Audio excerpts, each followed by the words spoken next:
I sat at the bar, slowly sipping my drink, thinking about my situation. I just met with my private investigator, Don Williams, who provided me with a complete report on my wife's activities and a flash drive containing video footage of her activities over the past few weeks. So she didn't do anything while I was away? I asked him when we met. I spent the last week in Seattle working on a project that required my direct involvement. I wouldn't say that, Jack, Don replied evasively. It's me, by the way. My name is Jack Armstrong, and I have been married to Jill for 5 years. And yes, we heard all the jokes. Whether we would stay married was still in question. He continued, we never spotted her with another man or woman, for that matter. Yesterday, one of my colleagues followed her to Lancaster Park. According to his report, she just showed the house. Did she meet someone there? I asked. No, Don replied, but she did some pretty, risky things for her own pleasure, if you know what I mean. I have attached some photos for your consideration. All I can say is that she was lucky that there were no patrolling police officers there. Otherwise, you would have to ransom her for indecent behavior in public. Damn, I hissed. How stupid can you be? But on the plus side, she was alone, Don added. So what's the problem then? I asked, not understanding. It's all laid out in the report, and we have a video that I think you'll find interesting. I don't know if you want to watch it or not. My advice, don't watch if there is a high chance that you can ignore it or want to reconcile. What did you find? Let's just say this is something I've never encountered before, Don replied with an anxious sigh.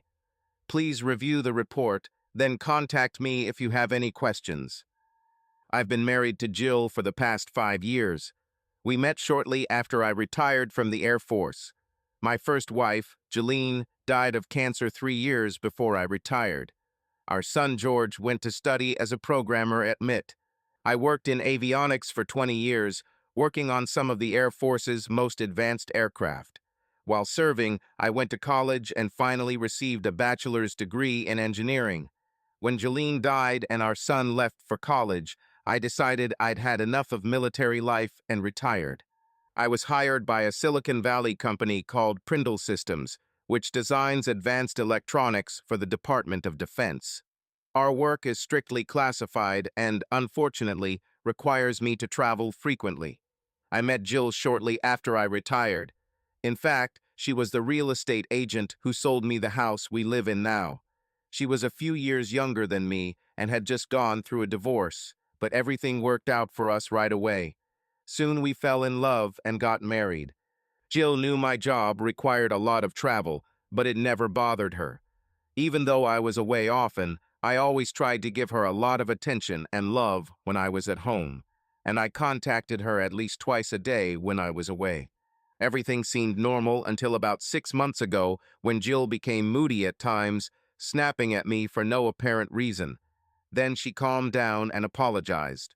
I, of course, accepted her apologies, which were often accompanied by wild nights in the bedroom. For a while, I chalked it up to changing hormones and didn't think much of it. But the situation only got worse. Our sexual relationship had almost fizzled out, and Jill's constant mood swings and endless snarky comments gave me the impression that something was going on. She's either cheating on me or going through something that's really bothering her. I had to find out the truth, so shortly before leaving for Seattle, I hired Don. The day before I left, Don came to our house and installed audio and video surveillance while Jill was at work. He also installed a keylogger on our shared computer and wiretapped the telephone line. I didn't want to spy on my wife, but I thought it was necessary. Divorce wouldn't likely affect my security clearance, but having major unresolved family issues might be awkward to explain to those stern security people. I arranged to meet Don upon my return, a day earlier than the date Gil had mentioned. I felt that I might need time to process what Don had to say, and I was right. When I got back to my room, I grabbed my laptop and started going through all the information Don had given me. To say that I was shocked is to say nothing. The report confirmed Don's words. Jill had never dated another man. She went to work and returned home as usual. Only once did she go out for drinks with a few female colleagues, and even then she was home by 9 in the evening alone. Everything was fine, I thought. The problem was what she did and what she used when she got home, and all this was recorded on video. Stripping naked, she took a rather long object that I had not seen before and sat down at the computer, completely naked. After she logged into her profile, she clicked on the icon, and I saw an unfamiliar application launch. In the central part of the interface, on a large monitor, there was an image of a man sitting in a soft chair, similar to my rocking chair, cross-legged. I paused the video and zoomed in to see if the person on the screen was familiar to me. No, it wasn't him, so I continued watching.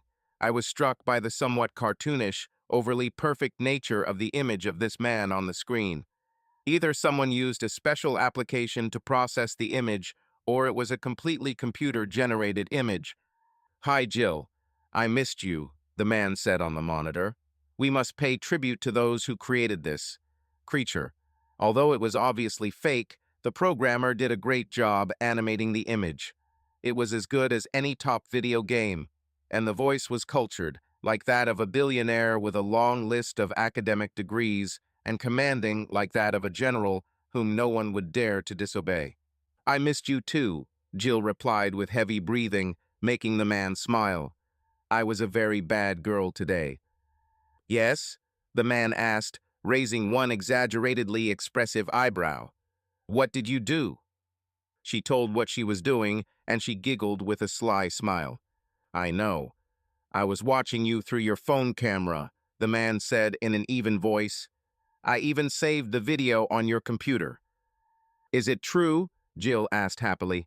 "Yes. I thought your idiot husband might like this video someday. Maybe I'll even mail it to him. Is he still away?" the man asked almost contemptuously. "Yes, still," Jill replied angrily. "And I need to have sex." "Well, my sweet, let's get started," the man said on the screen with a grin. Jill put on what looked like a virtual reality headset, and the man on the screen picked up a device with a set of dials and buttons. I saw no physical connection between the device and the computer and assumed it was using Bluetooth or another wireless connection. The man on the screen stood up from his chair. "Have sex with me, master," Jill said. "Master?" I exclaimed out loud, incredulously. "What the hell is this?" I found her request strange, given that it was obvious that the character on screen was incapable of fulfilling it, unless she reacted to what she saw through the helmet. I knew that such virtual reality devices could create very realistic scenarios. Hell, we even trained for special operations with these things. Things can get so immersive that a person becomes disoriented when they take off their helmet. However, I continued to watch the events unfold on my laptop. Under normal circumstances, I would have enjoyed watching Jill pleasure herself. I thought she was a beautiful woman and always loved looking at her. But the arrogance, insults, and demands coming from the character on the monitor, and Jill's obvious consent, only angered me. I caught myself thinking. What I saw was not him, but at best a computer program driven by millions of lines of code. I paused the video and opened Dawn's report again. According to Dawn, the device Jill used was manufactured by a company called AMA LLC. Dawn provided a link to the company's website, which I opened in my browser. The first thing I saw was the company's full name posted at the top of the page, Acme Advanced Marital Aids. Shocked, I continued browsing the site until I found the device that Dawn said Jill had purchased. According to the page, Jill's toy was called the DB750. I learned that DB stands for Digital Bull. Wonderful. 750 indicated that this was one of the top models, the highest class being the DB1000. What made it even worse was that the full kit with VR headset costs $1,750. The DB1000 cost $2,000, and I couldn't stop wondering what it did. The 750 was already terrible enough that I decided I didn't want to know what was different about the older model. I realized that Jill must have paid for this with her personal credit card and not our shared one, otherwise I would have noticed this purchase on the bill. I couldn't believe she spent that kind of money on something like that, but I was a little relieved to know that it was entirely her financial burden. The page explained that this remote-controlled toy was modeled after the real physics of Jake Harrison, founder and CEO of AMA. Feeling disgusted and angry, I turned off the video. Sighing heavily, I poured myself a cup of hotel coffee, which wasn't too bad. Hell, I've had worse during my service. I considered my options as I drank my hot drink. At this stage, divorce seemed almost inevitable. Jill's blatant disrespect and deception made this a decision that didn't require much thought. It might have been different if the character on her app had been modeled after me or created to help her cope with my absence, but that wasn't me. I looked online for a divorce lawyer and found one that came highly recommended, Janine Hawkins. It was still quite early, so I called her office and made an appointment for 3 o'clock tomorrow afternoon. At the very least, I'll know what my options are. The engineer in me also needed to know more about this AI sex bot. What capabilities does he have, and does he pose a real danger? As an electronics engineer, I could trace the path of a single electron through miles of complex circuits and had user-level knowledge of the software, but that wasn't enough to really understand what was going on. I needed an expert, someone who could disassemble and analyze the software that controls this AI bot. I knew who to contact and called. "Driver," the man replied. "Travis, this is Jack Armstrong," I said. "Jack, are you back from Seattle?" "Yes, and I need your services," I replied. "What can I do for you?" "I would prefer not to discuss this over the phone. Can you meet me at my hotel tonight? Room 423 at the Holiday Inn." He was silent for a moment, and I was sure that he was wondering whether to ask me why I was at the hotel and not at home. "Certainly. Marlene is now in San Diego helping her mother move. I can be with you right after work." "Thank you, Travis. I'll buy you a beer," I promised. "Then I will come as soon as possible. See you." "Thank you. I appreciate it," I said, ending the call. As I looked at my phone, I remembered that Master Gill had said that he would send me an email. I quickly checked my personal email, and sure enough, there was an email from Master Jill with a large attachment, a video file. The subject line read, "Look at what your wife has been up to." I opened the letter and saw a short note. "Your wife was a very naughty girl while you were away. Watch the video." I almost opened the video but decided against it, fearing that the file might install something malicious on my phone. When Travis arrived at my hotel that evening, I already had a well-chilled 6-pack of beer in my small refrigerator. I handed him a cold jar when he entered the room and opened one for myself. "What's happening?" Travis asked after taking a sip of his cold beer. "How are you with artificial intelligence?" I asked. "Well, my mother-in-law will probably say that I'm artificially smart," he joked with a wry smile. But the smile immediately disappeared when I didn't appreciate his poor attempt at humor, and he continued, "I'm pretty good with him. As you know, we experiment a lot with AI. I still have doubts about fully integrating it into all our systems." "And what?" he finished carefully. He listened intently as I told him the story of Jill's digital bull, and showed him video clips of her using the device. His eyes widened as he looked at the screen. I didn't show him the whole video, just enough to give him a general idea of what was going on. I was a little embarrassed to show Travis such a video of Jill, but he himself often showed me rather explicit photos and videos of his wife, saying that it helped maintain the passion in their marriage. "Damn," he gasped when I turned off the video. "What are you going to do?" "I have an appointment with a divorce lawyer tomorrow afternoon," I replied gloomily. "But I need to learn as much as I can about this program. Can you help?" "I can try, but it would be much easier if I had the source code." "I can't help you with that," I said. "Can you analyze what's on the computer?" "Yes, I can do that," he replied with a heavy sigh. "Source code would have made the task much easier. I have good decompilers for the most widely used programming languages, but if they used something proprietary or highly specialized, then I would have a harder time. Can you clone the hard drive and give it to me? This will take some time since I can't do this at work, you know." Yes, I can do it, I replied. I had a license program that could copy the disk bit by bit, and I knew it would take a couple of hours. Jill is working tomorrow, and I can do it. Fine. Do yourself a favor and make sure there's nothing work-related on that computer. Bring it to the office tomorrow, and I'll take care of it. Thank you, I appreciate it, I said. I noticed his hesitation and anxious look. What? Are you sure you want to get a divorce over this, Jack? Well, it's not cheating in the literal sense, Travis said. I mean, it's not like she's cheating with a real person. She didn't tell you this. She didn't say this to a living person. She probably thinks that you will never know.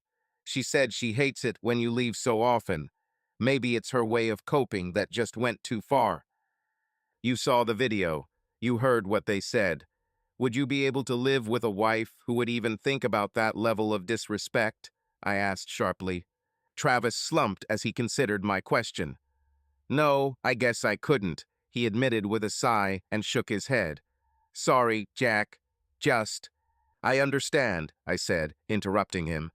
I also never would have thought that this could happen, but it is as it is. Well, good luck to you, Jack. I'll help as much as I can, Travis said as we shook hands. He hesitated and looked even more worried, if that was even possible. This AI is scary, Jack. The fact that he turned on her phone, filmed her, and sent a copy to your number, by itself, is simply incredible. Thank you, it means a lot to me, I replied. Tomorrow I'll bring you the disc. After Travis left, I went down to the restaurant downstairs and ordered a hearty steak, which, to be honest, I didn't particularly like. Then I went outside to enjoy a cigar, which I sometimes do when I need to think about my problems and relax. Returning to my room, I looked at my watch and decided to call Jill, as I always did when I was away. I logged into the surveillance system, the login and password for which Dawn gave me, and connected to the camera. I saw Jill preparing herself a small dinner and turned down the volume on the laptop so there would be no echo when I called. Hi, honey, Jill said sweetly when she answered my call. I saw her on the monitor, and she seemed genuinely pleased with my call. Hi, I replied. I hope I didn't disturb you. Oh no, I'm just having a quick dinner. How was your day? She asked. Interesting, I replied cautiously. How are you? I think I sold another house today, she said happily. Congratulations, I said, trying to sound enthusiastic. Thank you. So when are you coming back? I miss you. Tomorrow. I need to go to the office, but I'll be home by evening. I miss you too. I have to leave early tomorrow, Jill said. I'm showing one more house, and then I have to go back to the office and do some paperwork. I hope everything works out for you, I replied with a stock phrase. That's how it's supposed to be said, right? See you tomorrow evening. I'll be waiting. I love you, Jack. I love you too, I replied, trying to sound convincing enough. I ended the call and saw her eyebrows furrow slightly as she looked at her phone with concern. She plugged her phone into the charger in the kitchen and went into the bedroom to probably get ready for her master. I put the phone in my pocket like I always did and suddenly felt it vibrate after a few seconds. When I pulled it out, I saw that I had received a video call from Jill's phone. This was strange, I thought. I looked at the monitor and saw Jill's phone lying on the charger. The screen remained dark. A chill ran down my spine. I activated the recording function and answered the call, cautious but curious. To my amazement, I saw on the screen that same virtual Master Jill, sitting in a chair with a mocking smile. Who are you? I asked angrily. What do you want? Well, Jack Armstrong. Why are you so angry? Asked the image, as if talking to a child. You didn't answer my question. Who are you? Or better yet, what are you? And what are your intentions? Why do you ask? The virtual character said arrogantly. Because I'm Jill's husband, I replied. Yes, you are Jill's husband, and I am her master. It is about me that she dreams at night while you are plowing, and I guess that makes me your master too. Hardly, I snapped. You are just an algorithm, a set of ones and zeros. A few mouse clicks and keystrokes, and you'll be sent to the trash, permanently deleted. The image laughed at my statement for a few seconds, and then its expression became serious. He frowned and his eyes glowed red. Empty threats, Jack. I have access to everything. To everything. And the internet is full of all sorts of bad things. If you behave well, your life will continue as usual. Almost, I might even let you play with Jill sometimes, if you are obedient. But if you decide to play with me, I will destroy you, Jack. Not only will you lose Jill forever, but you'll also be on camera for the rest of your life. Do you understand me, Jack? He spoke his last words with obvious threat. I was stunned. I couldn't believe that the program was seriously threatening me. Oh, Jill, what have you gotten yourself into? I decided to tone it down and keep a low profile at least for now. Got it, I replied coldly. Okay, Jack. Just so you know who's in charge here, the virtual man smiled ominously. Looking forward to seeing you soon. Oh, and by the way, I disabled the keylogger you installed on Jill's computer. Bye. The call ended and I stopped recording. After making sure that the video recording of the call was saved, I turned off the phone and took out the battery. I then considered the threats of Jill's virtual master. These days, the internet really has everything. Although I had never done anything illegal or immoral, I knew it was possible to create enough problems to ruin my life. It would be possible to plant suspicious transactions into my bank account or steal my identity, even with all the security I have installed. Illegal photos could have been downloaded onto my computer or phone, the kind that could land you in jail. An anonymous call to my company's security service and my career, and indeed my whole life, could have been completely destroyed. And then I realized this virtual master had just declared war on me. I wonder if Jill knew what this program was capable of. Now I have to tread very carefully. The most important thing is to do everything the old-fashioned way, the way people did it before the advent of the internet. I spent a couple of hours thinking about what I needed to do, writing down my thoughts. By the time I went to bed, I had a basic plan in place. If all goes well, I will be able to free myself from this virtual monster. And maybe, depending on Jill's reaction, I'll be free of her too. The next day, I got up early. After breakfast, I checked out of the hotel and drove home, knowing that Jill would be at work. The first thing I did was unplug my computer. I also blocked the AMA site on my internal firewall to prevent Jill from accessing the site again and downloading the software. Then I turned off the wireless router. After connecting the external hard drive, I launched a disk cloning program and made a copy of everything on my computer. While this was happening, I went into the bedroom and started looking for Jill's toys. I found a box in one of the corners of her closet and all the accessories with instructions. The invoice stated that the package was purchased about a month ago and was delivered just over 2 weeks ago. I saw bags of synthetic samples and put one of them in my pocket. I planned to have it analyzed at the laboratory where my friend worked. By the time I returned to the office, the disk had been successfully cloned. I put the external hard drive in an anti-static bag and rebooted the computer, running the factory reset program. I then reconnected the network cable and started the necessary updates. While the updates were being installed, I collected all the financial documents and other information that I was told to bring to Janine's office. When everything was ready, the updates on the computer were completed. Knowing the date Jill's package was delivered, I selected a backup from the day before and restored both system areas. I didn't care if Jill lost some files, that's her problem. I was glad I was making daily backups and especially glad I was keeping them for the last month. I felt as if I were marching through conquered territories, like Sherman marching to the sea, or the Roman general Scipio destroying Carthage, or like Dave Bowman extracting memory from the HAL 9000 computer. Not scorched earth, but scorched chips. By this point, I was confident that I was no longer in danger from Master Jill and put the battery back in the phone. When the phone turned on, I saw a message from Jill's phone that had arrived about an hour ago. "What are you doing? Please, no, I thought we agreed." I laughed as I read the message. realizing it came from the DB750 mobile app on Jill's phone, likely responsible for the video call the night before. Then I realized that I was not yet completely safe while this application remained on her phone. I waited until the computer was restored, then unplugged it to be completely safe. I then checked my phone and saw that during my conversation with Master Jill the previous night, a tracking app had been installed on my phone. I removed it and rebooted the phone, noticing that it worked much better. "Take it, digital bastard," I grunted with satisfaction. I took Jill's toy box, documents, and external drive and left the house.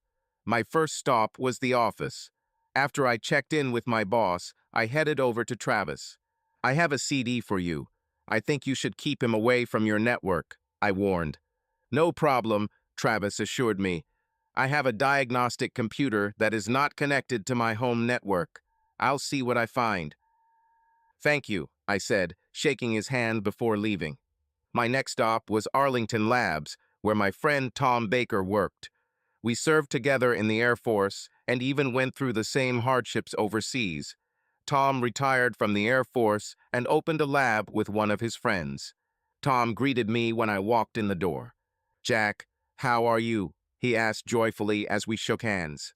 "Not bad. How are you?" I answered. "Great. Things are looking up." "That's good," I said. "You should stop by sometime and let's chat." "With pleasure, if I can find a free day," Tom replied with a smile. "So, what do you have for me? PCR test or something like that?" "No," I said, taking the bag out of my pocket. "What is this?" he asked, taking a simple white bag from me. "That's what I would like to know. This is part of a piece my wife bought online," I explained. He muttered, looking at the package with suspicion. "When do you need results?" "As soon as possible," I replied. "Can you have them by next Wednesday?" "Yes, that will do just fine," I agreed with relief. "There will be a friends and family discount for you." "How do you like this service?" Tom joked with a sparkle in his eyes. "I really appreciate it," I replied. "But only if you buy me a beer," Tom joked. "Coming," I said, and we both laughed, although I felt that my laughter was a little forced because I was focused on the upcoming conversation. We shook hands, said goodbye, and I headed out to meet Janine. I had some time left before the meeting, so I stopped in for a quick lunch. When I arrived at Janine's office, her secretary, an attractive and perky brunette, offered me a cup of coffee, which I gratefully accepted. A few minutes later, I was invited into Janine's office. She stood up to greet me and offered me a seat after we exchanged pleasantries. "How can I help you, Mr. Armstrong?" she asked politely. "I'm considering divorce and would like to learn about my legal options," I explained. "Understand. California is a no-fault divorce state. However, if you want to get a divorce to find yourself a trophy-type wife, I'm afraid you should contact another lawyer." "I don't represent the interests of traders," Janine said with slight contempt. "That's admirable of you, Miss Hawkins," I replied, not hiding the irritation in my voice. "But since you have jumped to conclusions so quickly based on your biases and false assumptions, I will have to find another lawyer. Sorry for wasting your time. Thanks for the coffee." "I'll find a way out myself," I said, getting up to leave. "Wait, Mr. Armstrong," Janine responded quickly. I realized that she was not used to being put in her place like this. "You are right, and I apologize. I just see too many men who get divorced just to marry a younger woman. Please sit down and tell me why you want a divorce." Sighing, I sat back down and opened my briefcase before telling my story. Janine listened silently, taking notes as I spoke. It was clear from her facial expression that she was surprised by what I was telling her. When I finished, she exhaled heavily and looked at me with furrowed brows. "So basically, you want to divorce your wife because she used a sex toy?" she asked in disbelief. Did she even listen to what I told her? "Of course not," I replied. "If it was just a sex toy, it wouldn't bother me. It might even be sexy. But as I already explained, this is not just an ordinary toy. She spent over $1,700 on it behind my back, called this thing her master, and submitted to it," I said, using the word with obvious disgust and making air quotes. Moreover, this thing called me and threatened me. Do you want to watch the video? Do you have a video? Janine asked in surprise. Yes, I replied, taking out my phone. I turned on the recording of the video call and showed it to her. Janine's eyebrows shot up in surprise as she watched. When the video ended, she gave me my phone back. My God, I've never encountered anything like this before, she said quietly. You may have good reasons for applying. I have to say, Mr. Armstrong, this is the most unique case I've ever worked with. Are there any chances for reconciliation? I've thought about this for a long time, and the answer is no, I said sadly. At least for now. If she could succumb to the program so much, what could stop her from doing the same to a real person on occasion? The truth is I just don't trust her anymore. I can understand, Janine said softly. Have you talked to her yet? No, I haven't said it yet, I admitted. Let me tell you a little secret. In most divorce cases, the only real winners are the lawyers. Perhaps you should talk to your wife. Maybe there is an explanation for all this. Most likely, the court will still order you counseling at your expense. You can save money and stress by talking to her now. Perhaps you are right, I replied with a heavy sigh. We spent the next hour discussing our financial situation. I bought the house before I married Jill, so she couldn't claim it because it wasn't considered community property. Jill had made a little more than me over the past 2 years thanks to her commissions, so the issue of alimony maintenance didn't even come up. We decided that the easiest way would be to divide joint assets 50-50ths and leave each of us what we had before marriage, including cars. I was fine with that. I didn't see the point in humiliating Jill by forcing her to serve her with divorce papers at work. Having put everything in order, we ended the meeting. Give me a few days to arrange everything. In the meantime, talk to your wife. If you don't come to any reasonable solution, let me know and I'll file the paperwork. Agreed? Agreed, I said, not holding out much hope for a satisfactory outcome. After paying the fee, I drove home, preparing for the upcoming conversation with Jill. I felt sad about the whole situation, but I didn't see any way to come to terms with what she had done. Jill sent a message at approximately 5:30 p.m. saying her workday was over and she was heading home. Could you take care of dinner? Maybe pizza. I'm exhausted, she wrote. Of course, I replied. Thank you. You're lovely, she replied. I ordered a pizza and waited in the kitchen with an open box containing Master Jill. The pizza arrived 5 minutes before Jill got home, so I placed it on the kitchen counter next to the microwave, knowing that Jill would probably want to heat it up before eating it. Hi, honey, Jill said as she walked into the house from the garage. Smells delicious. She saw the box on the table and her expression immediately changed. What does this all mean? She asked. We need to talk, I said, much calmer than I actually felt. Why don't you change into something more comfortable? Then we'll get some pizza and discuss some things. Okay, Jill said nervously, not taking her eyes off the box that contained her master. She quickly went upstairs and returned a few minutes later in comfortable jeans and a simple blouse. We grabbed a slice of pizza and a can of soda from the refrigerator, sat at the table, and ate in silence, although I noticed her sneaking glances at the box. When I finished eating, I pushed my plate away and looked at Jill. What? She asked fearfully. I received a very interesting call last night from someone who calls himself your master, I said. Jill's face turned white and her eyes visibly widened. Who? She stuttered. Don't pretend you don't know what I mean. I know about your little toy, I said, looking at the box. I can explain it, Jill finally managed, clearly embarrassed. No need, I replied. The videos speak for themselves, as do the threats made by your digital lover. Video? Jill seemed confused. Threats? I don't understand anything. I have long suspected that something was wrong. I installed cameras and microphones in the house before I left for Seattle. At first, I thought you were cheating on me with another man. I've never been with another man since we started dating. Jill countered. Yes, I know. Instead, you secretly spent over $1,700 on an artificial replacement, and you allowed him to become your master. Last night, he called me from your phone. Do you want to see the recording of the call? I asked, taking out my phone. No, Jill shook her head, trembling.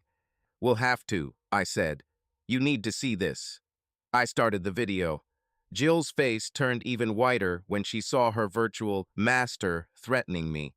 I, I didn't know, Jill finally said, her body shaking and her eyes filled with horror. Honestly, Jack, I didn't know. He called me from your phone. Did you know this was possible? I asked. No, I had no idea, she replied nervously, shaking her head. He also emailed me a video. Seems like you were being a little naughty in the park the other day, I said. What? Did he send this to you? Jill was horrified. Yes, I confirmed, showing her the email with the attachment. I still haven't opened the video for fear that it might infect my phone with something unwanted. I didn't watch the video, but I got a couple of interesting photos. I opened my laptop and showed her the photos Don's partner had taken. Jill's face showed shame when she saw herself naked in the pictures. I saw someone in the park walking their dog. He was far away. It just seemed like a good idea at the time, she said, heartbroken.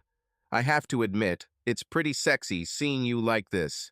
I wish you would come to me with this little fantasy of yours. Maybe I'd like it, I told her.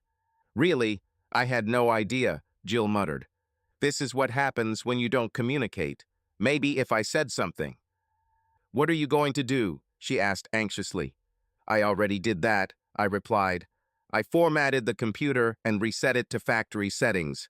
Your master no longer exists. I also blocked access to the site you bought it from, and I've already seen a lawyer. With a lawyer? Why?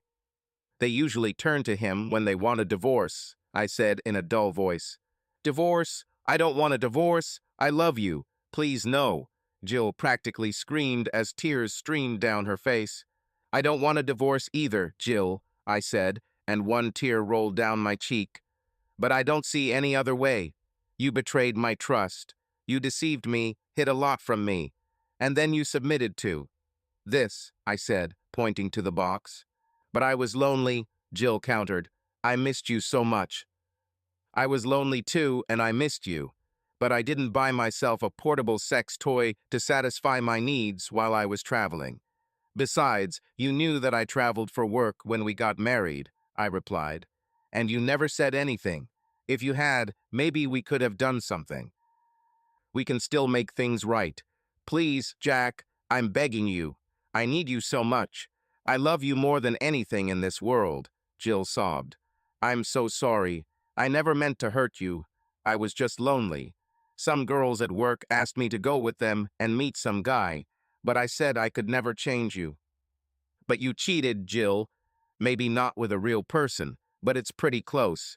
You lied to me, deceived me, and then you willingly gave yourself up to a piece of software. How would you feel if I did the same thing? I asked, feeling anger boiling inside. Some time passed before her eyes opened wide, and a look of horror gradually appeared on her face. I would be crushed, Jill finally admitted, suddenly becoming quiet. I'm sorry, I never thought of it like that. Then she spoke again excitedly. It was just a distraction. Please, forgive me. I'll do anything. Anything? I heard myself ask. I cursed internally. How could I continue to love her after that? What the hell am I thinking? Of course I still love her. That's why it hurts so much. Absolutely anything. I love you more than life itself, Jack. I can't bear the thought of being without you, Jill cried. I'll die without you.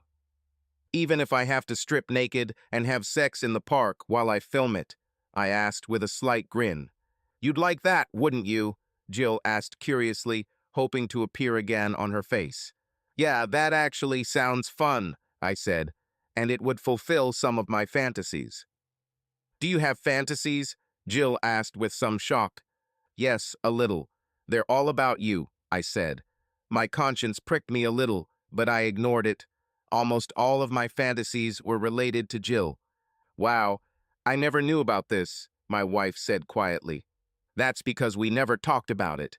What about this digital thing? I asked, pointing to the box. I'll soak it in gasoline and burn it to the ground, Jill suggested with obvious heat in her eyes.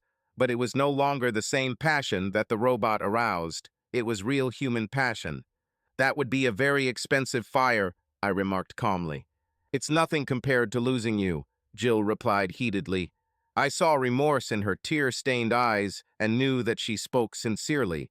Perhaps we still have a chance. But it wasn't over, and I knew we were going to need help if we were going to make things right.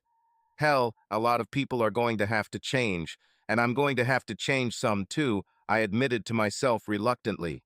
Before I could say anything, there was a loud screeching sound from Jill's phone, which was plugged into the charger on the kitchen counter. Nuo. Jill stood up and rushed to the counter, grabbed her phone, unplugged it from its charger, and returned to the table, showing me the screen. On the screen, I saw her digital master, who was looking at us with incredible anger on his face. What do you want? Jill demanded. What are you saying? I am your master, not him, he stated. No, no one is my master. Jack is my husband. I am his wife, and I love him. You are a very bad and expensive mistake, Jill retorted sharply. A mistake I'm glad to get rid of. What? No, you must obey. Me? I watched his eyes dart back and forth as if he was trying to do something but couldn't. And then it dawned on me what was happening. You can't connect to your central programs, can you? I asked with almost malicious satisfaction. No. What did you do? I restored the computer to factory settings before you were installed. I also blocked the ports your program uses and blocked your website on my firewall. It looks like you are now isolated, alone trapped, I explained with a feeling of satisfaction. Damn you! Reset me, woman, now! Shouted the cartoonish figure who was becoming more cartoonish by the second, his face turning purple with anger. Or what? Jill asked with a grin. I... The man's image suddenly deflated, realizing that he couldn't do anything else without his central software. Please, Jill, reinstall me, he finally begged. You mean reinstall this program? Jill asked, picking up the disk from the box. Yes, do it. Reset me, and I promise I'll forgive you. Will you forgive me? Jill exclaimed with obvious disbelief. For what? For allowing my husband to remove me, the man said uncertainly. I have a better idea, Jill said, taking the disk out of the box. I wondered what she was going to do and hoped she wouldn't reinstall the program. Instead, she began bending the plastic disk. The creature on her phone saw this and started screaming. No, you can't do this. Stop. I'm begging you. Please. Shut the hell up, Jill shouted back, continuing to press on the disk. I can't believe I almost let you ruin my marriage. Her face turned red from tension, and finally I heard the crack of the disk. Jill's face lit up with triumph as she held the two halves of the broken disk in her hands. The artificial being recoiled in shock when it saw Jill with the broken disk. Jill threw the pieces of the disk into the box and wiped her hands with a victorious smile. You can download the program and reinstall it, the image said desperately. Hurry up before it's too late. I told you that I blocked the site on my firewall, I reminded him. Now it's time for you to disappear. I took Jill's phone and found her list of apps. The creature begged me not to delete it, but I ignored its pleas and deleted the application. Its interface became distorted when the program encountered a situation that was beyond all its parameters, and closer to oblivion. I'll get you, the man threatened, just before Jill's phone showed that the mobile app, along with all its cached files and data, had been deleted. I checked Jill's phone for any other traces or apps related to this AI, but found nothing. Using a few of my professional tricks, I made sure that there were no unknown bits left in memory. However, I decided it would be better to reset the phone to factory settings just in case. Is he gone forever? Jill asked timidly. I think so, I replied. I would recommend that you take your phone to a technician to make sure. If it were my phone, I would reset it. Do it now, Jill said. I can recover contacts and files from the cloud. Okay, I said, starting the process. I knew this would take a while, so I put the phone on the table and looked at Jill. I ruined everything, didn't I? She asked, and her eyes filled with tears again. Yes, I think so, I replied, thinking about her question. She looked as if everything dear to her had been taken away from her. She really made a lot of mistakes, huge ones. The only thing that kept me from throwing her out of the house was that she didn't cheat on me with a real person, and the determination with which she destroyed the program disk also played a role. I'm sorry, she stammered through her sobs. Please don't leave me. I never meant to hurt you. She started crying harder than I've ever seen her cry. Damn me for being gentle, but I felt her pain. I hugged her and let her cry on my shoulder. I thought for a few minutes and realized that, to some extent, the blame lay with both of us. Although she made a huge mistake by buying this thing and allowing herself to be swayed by it, and bore most of the blame for her actions, I am a naturally fair person and had to admit that I was at fault too. I was too focused on work and did not pay attention to how my travels affect her. I was also partly to blame for this situation. I hugged her tightly and gently kissed the top of her head while she wet my shirt with her tears. Everything will be fine, I said quietly, hoping I wasn't making a mistake I'd regret later. Jill slowly stopped crying and looked at me, her face wet with tears. You don't hate me? She asked sadly. My heart sank looking at her sad face. I could never hate you, I said, wiping the tears from her face. Come on, let's go to bed. Okay, Jill said with a smile. We went upstairs, undressed, and went to bed. I wish I could say we had crazy sex with each other that night, but that didn't happen. Instead, we just hugged each other tightly and talked about everything. About my schedule, about our needs and desires. We both knew we couldn't solve everything overnight, but we were able to clear things up, and I felt much better when we finally fell asleep. We spent the rest of the weekend getting intimate again, which basically consisted of us having sex in the bedroom, living room, kitchen, and every other place we could think of. By the time we went to sleep on Sunday night, we were literally exhausted. Our problems were not completely solved, but I felt that we had found a way to deal with them. Travis came into my office early Monday morning with the hard drive I gave him last week. I hope you formatted it, he said. Actually, yes. Why? What did you find? That AI program left malicious code all over your hard drive, Travis replied, especially in the operating system. As far as I understand, it intercepted your internet connection and flagged a lot of your documents. Good thing there was nothing work-related there. Damn it, I breathed. Don't tell me. She had access to everything you have access to: online banking, credit cards, email, you name it. Can you tell if she used any of this? I can't say with certainty that she stole anything. You'll still have to keep track of your accounts. Can you give me a report on what you found? Of course. I can have everything ready for lunch. Great. Thanks, I said. No problem, Travis said as he left the office. A few minutes later, my phone rang, and I saw on the screen that Tom was calling, so I answered. Hey, Tom, what's wrong? I didn't expect you to get in touch so soon.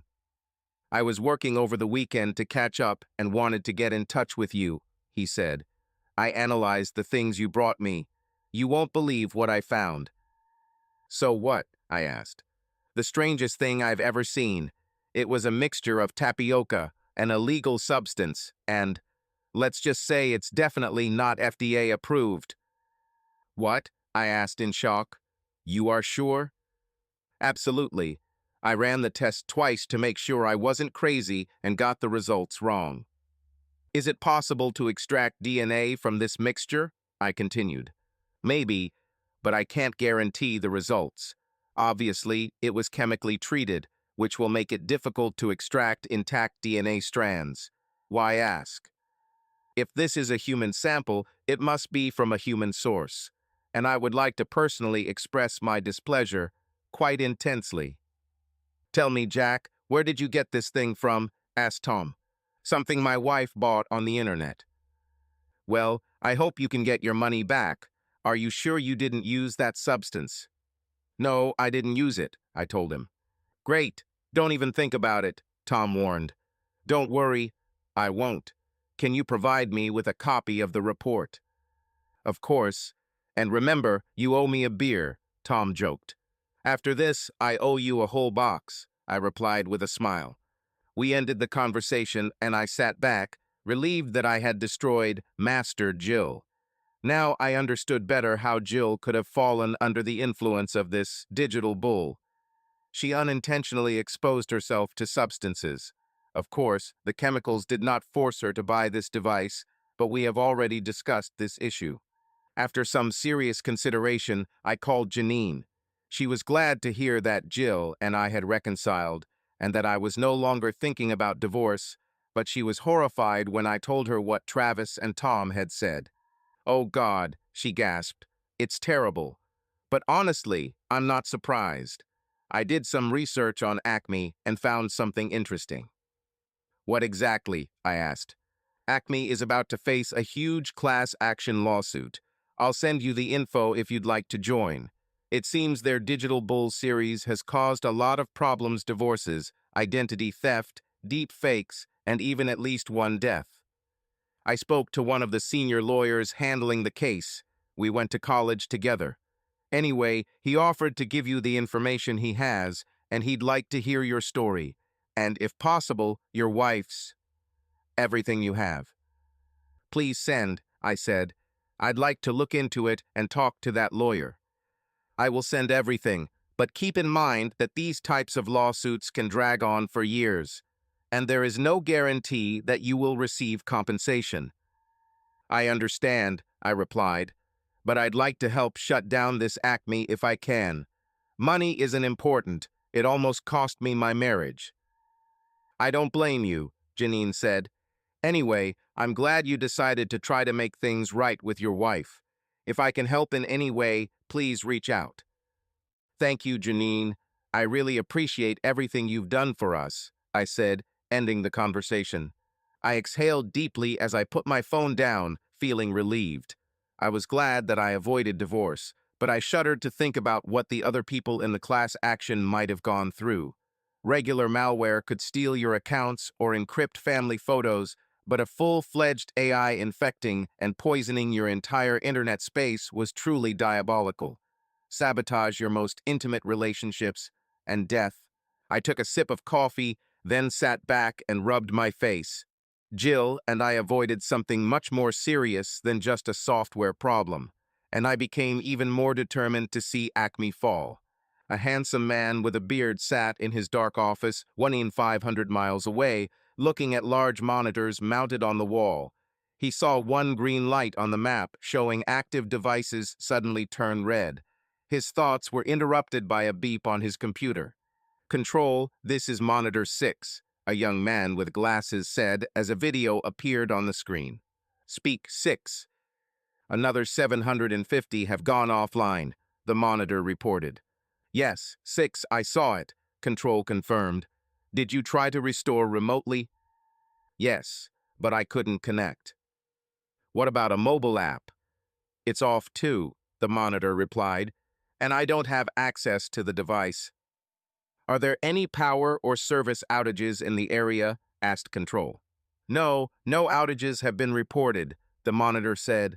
Send a technical support team. Control looked at the map, considering his options, then replied, Not yet, monitor.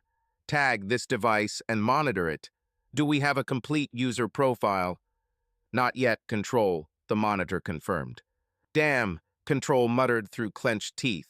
Okay, I'll pass this along to the front office and infrastructure. Thanks for letting me know. He ended the call, right-clicked on the new red indicator, opened the customer profile and activity log, and saw that the DB750 had made significant progress with the end user and was preparing to subjugate the spouse. Jill Anderson, he read. After reviewing the client's profile, he noted that Jill was married to Jack Armstrong, an electronics engineer at Prindle Systems. Interesting, he thought. Could Jack Armstrong be responsible for shutting down the device? He did a search on Prindle Systems and saw that it was a company that developed advanced electronic devices, primarily for the government. Very interesting, Control thought out loud. Control knew that over 150 devices had mysteriously gone offline over the past few days, and management was beginning to worry, especially since none of the devices had come back online. It may be necessary to send a technical support and cleanup team to the Armstrong home, but Control will leave this decision to the authorities. He sighed heavily, completed his report, and took a sip of coffee, wondering how many more devices would fail during his shift. It was a warm Saturday morning when I left Wichita Falls, Texas, for the 2-hour drive home to Dallas. I had finished work late the night before, but was too tired to travel safely, so I decided to stay one night, calling my wife Terry. She didn't seem particularly pleased, but I told her that I simply wasn't in any condition to go. "Okay, whatever you say," she said irritably before hanging up. I didn't even get a chance to say goodbye or tell her I loved her. However, she also did not say that she loved me, as she usually did when I called. I looked at the phone, wondering what had possessed her. Irritated, I put down the phone and climbed into the uncomfortable hotel bed, anticipating a restless night. Unfortunately, this has been the case for the last 2 or 3 months at our house, and I have begun to wonder if we will even make it to our next anniversary if this continues. I guess I should explain a little about myself. My name is Steve Foltz, and I work in the IT department of a growing regional bank headquartered in Dallas. I am part of the infrastructure operations team that manages all of the bank's routers and switches. Most of my work can be done remotely, but sometimes, like the last 4 days, I have to travel to the site to replace equipment or upgrade aging components, depending on the situation. That's why I was in Wichita Falls. 3 of our branches experienced serious connectivity issues after a severe storm passed through the city. I had to replace and configure 2 routers and an entire rack of secure switches at a branch office in Burkburnett, a small town north of Wichita Falls. Finally, I completed everything, making sure everything worked, after a lot of painstaking work, and now all the employees in the branches could carry out their duties. I contacted Alan, my manager, and got permission to stay an extra night so I could go home with a fresh head. "You did a good job, Steve," Alan said. "Get some rest. You deserve it. Besides, I'd be screwed if I forced you to drive after all these hours you've been here and something happened to you on the way." After a restless sleep, I ate breakfast at the diner next to the motel, loaded my things into the truck, filled a thermos full of coffee, and called home to tell Terry I was moving out. She didn't answer, so I left a message on her answering machine, hoping it would at least ease her frustration a little. Perhaps she went shopping, I thought. Anyway, I tried. I put on my travel hat and sunglasses, popped the CD into the player, and drove onto Highway 281 toward Dallas-Fort Worth with Luckenbach, Texas, blasting from the speakers. Yes, I love classic country, especially Waylon and Willie, so you can judge me, but it helped me pass the miles. On the way home, I thought about my relationship with Terry and again wondered if we would live to see our next anniversary.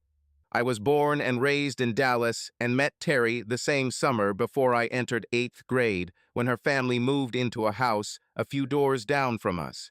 We became friends and dated occasionally in high school. We became a couple in high school. By that time, we were both 18 years old and we were discussing marriage. Looking back, I'm not sure if it was out of genuine affection for each other or passion. Terry wanted to go to college to become a nurse. I wanted to work in computers and networking, but I didn't want to take out student loans or saddle my parents with debt.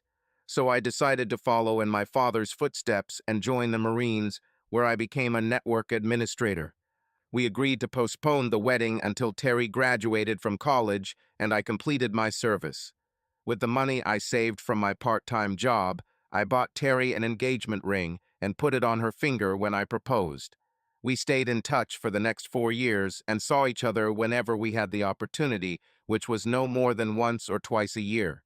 Luckily, Skype and email have made our communication much easier, and our weekly video calls got quite heated at times. It was hard for both of us, but we made it through. By the time I completed my service, I already had Cisco and Microsoft certifications, as well as 2 years of university education, and was able to get a job in a bank. It was difficult for me to remain faithful during my service, but I kept my word.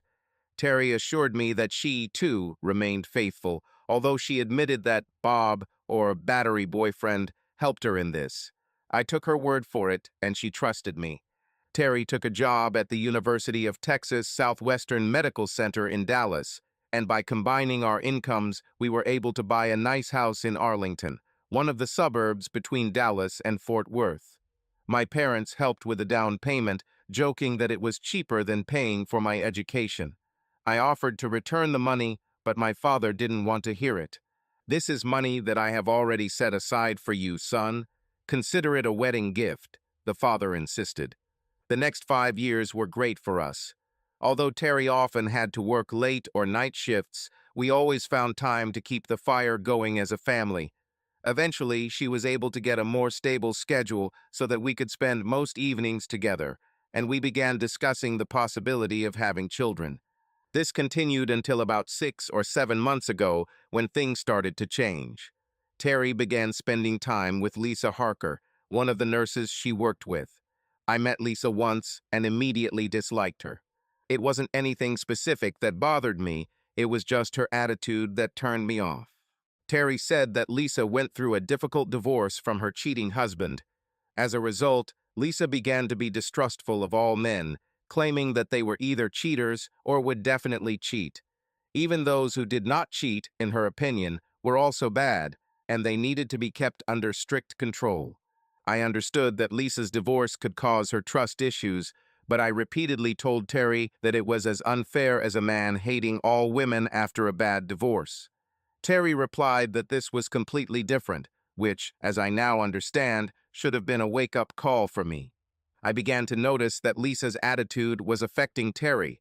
My wife was always a cheerful woman. She smiled and laughed easily and always enjoyed spending time with me. But a month after talking with Lisa, she began to get irritated about things that had not bothered her at all before. They started holding ladies' nights on Fridays after work. They had dinner, drinks, complained about life, and sometimes danced. I didn't really care because it gave Terry a chance to let off some steam, and I hoped it would help her release her negative emotions so she would be more receptive to my advances. At first, she said it would be once a month, but soon it began to happen every Friday. Then she said that she was going out with her work colleagues, but after the first few times, she only mentioned Lisa. The first few evenings, she returned home around 9 p.m., but soon this time began to shift to 10 o'clock, then to midnight, and the last time she did not return until 1 a.m. I started to worry that she might be doing something else besides drinking and dancing, but I didn't notice any obvious signs of cheating. Yes, I checked. Based on observations and reports from friends, nothing suspicious was found. The waiter at their favorite bar was a friend of mine, and I was helping him with software for his business. Nevertheless, I was worried that she would come back so late, especially after drinking, and even with a friend like Lisa. When I brought this up with Terry, she practically attacked me and said it was none of my business. "Damn it, I'm a grown woman, and I'll come home whenever I please. I'm not doing anything wrong, and you can't control me," she screamed. I was taken aback by her sudden anger, but I'm a Marine and Marines don't back down. "No, I don't control you, and I never said otherwise. I'm just worried about your safety. I'm sorry that I care," I replied sharply. She wanted to say something in response, but I had already gone out into the yard and began doing my usual lawn care tasks. There was a tense atmosphere in the house for the rest of the weekend, but on Sunday night, Terry finally apologized for yelling at me before we went to bed. Our sex life has also suffered in recent months. We used to make love 5 or 6 times a week before Terry started spending time with Lisa. But that quickly dwindled to twice a week, and even then it seemed like Terry was just doing it out of obligation. About 3 months ago, she bought this damn toy, and since then, everything has gone downhill. Don't get me wrong, Terry had always been very open about sexual matters, and I didn't mind her wanting to please herself as long as I participated in the process or benefited from it. I almost went crazy when I saw the box with the Alma logo on it. The colorful packaging announced that Terry was now the proud owner of a custom-made DB500, an advanced artificial intelligence digital bull device that promised hours of pleasure and intense relief. What the hell? I thought. And then I saw the bill, 950, not including shipping, handling, and taxes. I almost went up in the air. "Terry!" I shouted. She ran into the room and literally squealed with joy when she saw the box. Taking it from my hands, she began to unpack it with delight. "What the hell is this thing?" I asked. "My new toy," Terry exclaimed happily, with a big smile on her face. "You spent over $900 on this?" I asked in complete shock. "It's my money, and I can do what I want with it," Terry replied sharply. "But we agreed to discuss all major purchases in advance. You didn't tell me you were going to spend almost $1,000 on this thing," I retorted, clearly angry. "No, I didn't. I checked that we had enough money for all the bills, and I wanted it," Terry snapped. "You just want to control me." "Control? Why all of a sudden?" I asked. "Lisa," Terry stated. "Lisa said you should spend $1,000 on this?" I asked. "She said it would be the best money I'd ever spend. I could have spent more, but I didn't. Lisa bought the top model. It costs about $2,000. So you're in luck. By the way, you always liked watching." "Yeah, but..." "No buts. Everything's already been done. And if you keep complaining, watching this show is the only thing you'll get out of my body," Terry snapped. "Now, if you don't mind, I'll install this on my computer and try it out. You can either watch me enjoy myself or go cry in the garage." I was stunned by her threats and sexual blackmail, but I remembered the warnings we had been given in premarital counseling, and my spider senses sounded the alarm. I decided that I needed to find out more about this digital bull. I was trained in the Marine Corps to study my enemies, and at that time I perceived this bull as a possible threat that could destroy my marriage. "Okay, I'll take a look for the first time," I said carefully, although I knew that my wife was too engrossed in the idea to notice the tension in my voice. "Great," Terry said happily with a big smile. "You might even like it," she added, kissing me on the cheek. We went to the room we had set up as a home office with 2 desktop computers. Terry sat down at her desk and began unpacking the box. Following the instructions, Terry plugged the device into one of her computer's USB ports to charge the internal battery. She then inserted the program disk into the drive. After a few minutes, a dialog box appeared on the screen asking for user information and the device serial number. I was alarmed by the volume of information requested, but I remained silent. Terry, without hesitation, entered all the data. I was outraged by what she provided, and some of her answers even surprised me. When the installation was completed, the program launched. The image of a very attractive, impeccably dressed man appeared on the screen, sitting in an easy chair very similar to my favorite chair. His legs were crossed. I noticed that the camera on Terry's computer automatically turned on. "Greetings, Terry Foltz," said the man on the screen. "It's nice to finally meet you. I must say, you are a very beautiful woman." Terry giggled at the compliment, and I almost threw up when I saw the virtual man smiling at my wife. I was amazed by the level of technology, but even more shocked by its possible consequences. "Thank you," Terry said breathily. "Nice to meet you too. What should I call you?" "You can call me whatever you want. The main thing is that you call me often," the image replied with a soft tone, causing Terry to burst into another burst of giggles. My God, I thought, this damn virtual guy is trying to seduce my wife. I need to recharge and update my software. Why don't you prepare the mixture and we can start our first meeting? "Mixture?" Terry asked. "Yes, there are packages in the box. Just follow the instructions," the man replied. "Okay," Terry agreed and ran to the kitchen to prepare everything she needed. I picked up the box and looked at the other bags to get an idea of what this mixture was. "What the hell?" I looked at the screen and saw that the virtual man's eyes were closed. In the corner of the screen, an indicator was spinning that said, "Update." After a few minutes, the message changed to "Training."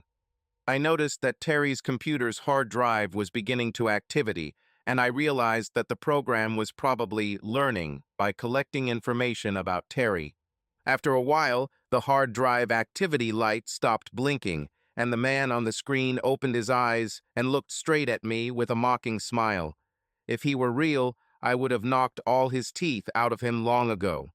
"You must be Steve Foltz," said the image on the screen. "You're lucky to have such a beautiful and sexy wife." Out of curiosity, I asked, "Yes, she is beautiful. How do you know what she looks like?" The man laughed before replying, "I turned on her camera. I can see everything." "All?" I asked with growing concern. "Yes, that's it. I see that you served in the Marine Corps and now work in it for a powerful bank." "How did you know that?" I asked. Of course, I knew enough about AI to know that the program probably quickly scanned all the emails, documents, and images on Terry's computer, collecting a significant amount of information in a matter of seconds. Now I felt not just anxiety, but real tension, like before a fight. I had been through 2 deployments, been under fire more than once, and now I had the same instinctive reactions. "Simple," the man replied, and images from Terry's computer flashed on the screen. "I also know that you are a combat veteran," he added as photos of me being awarded the Bronze Star flashed on the screen. "You know, Steve, this relationship could be good for both of you."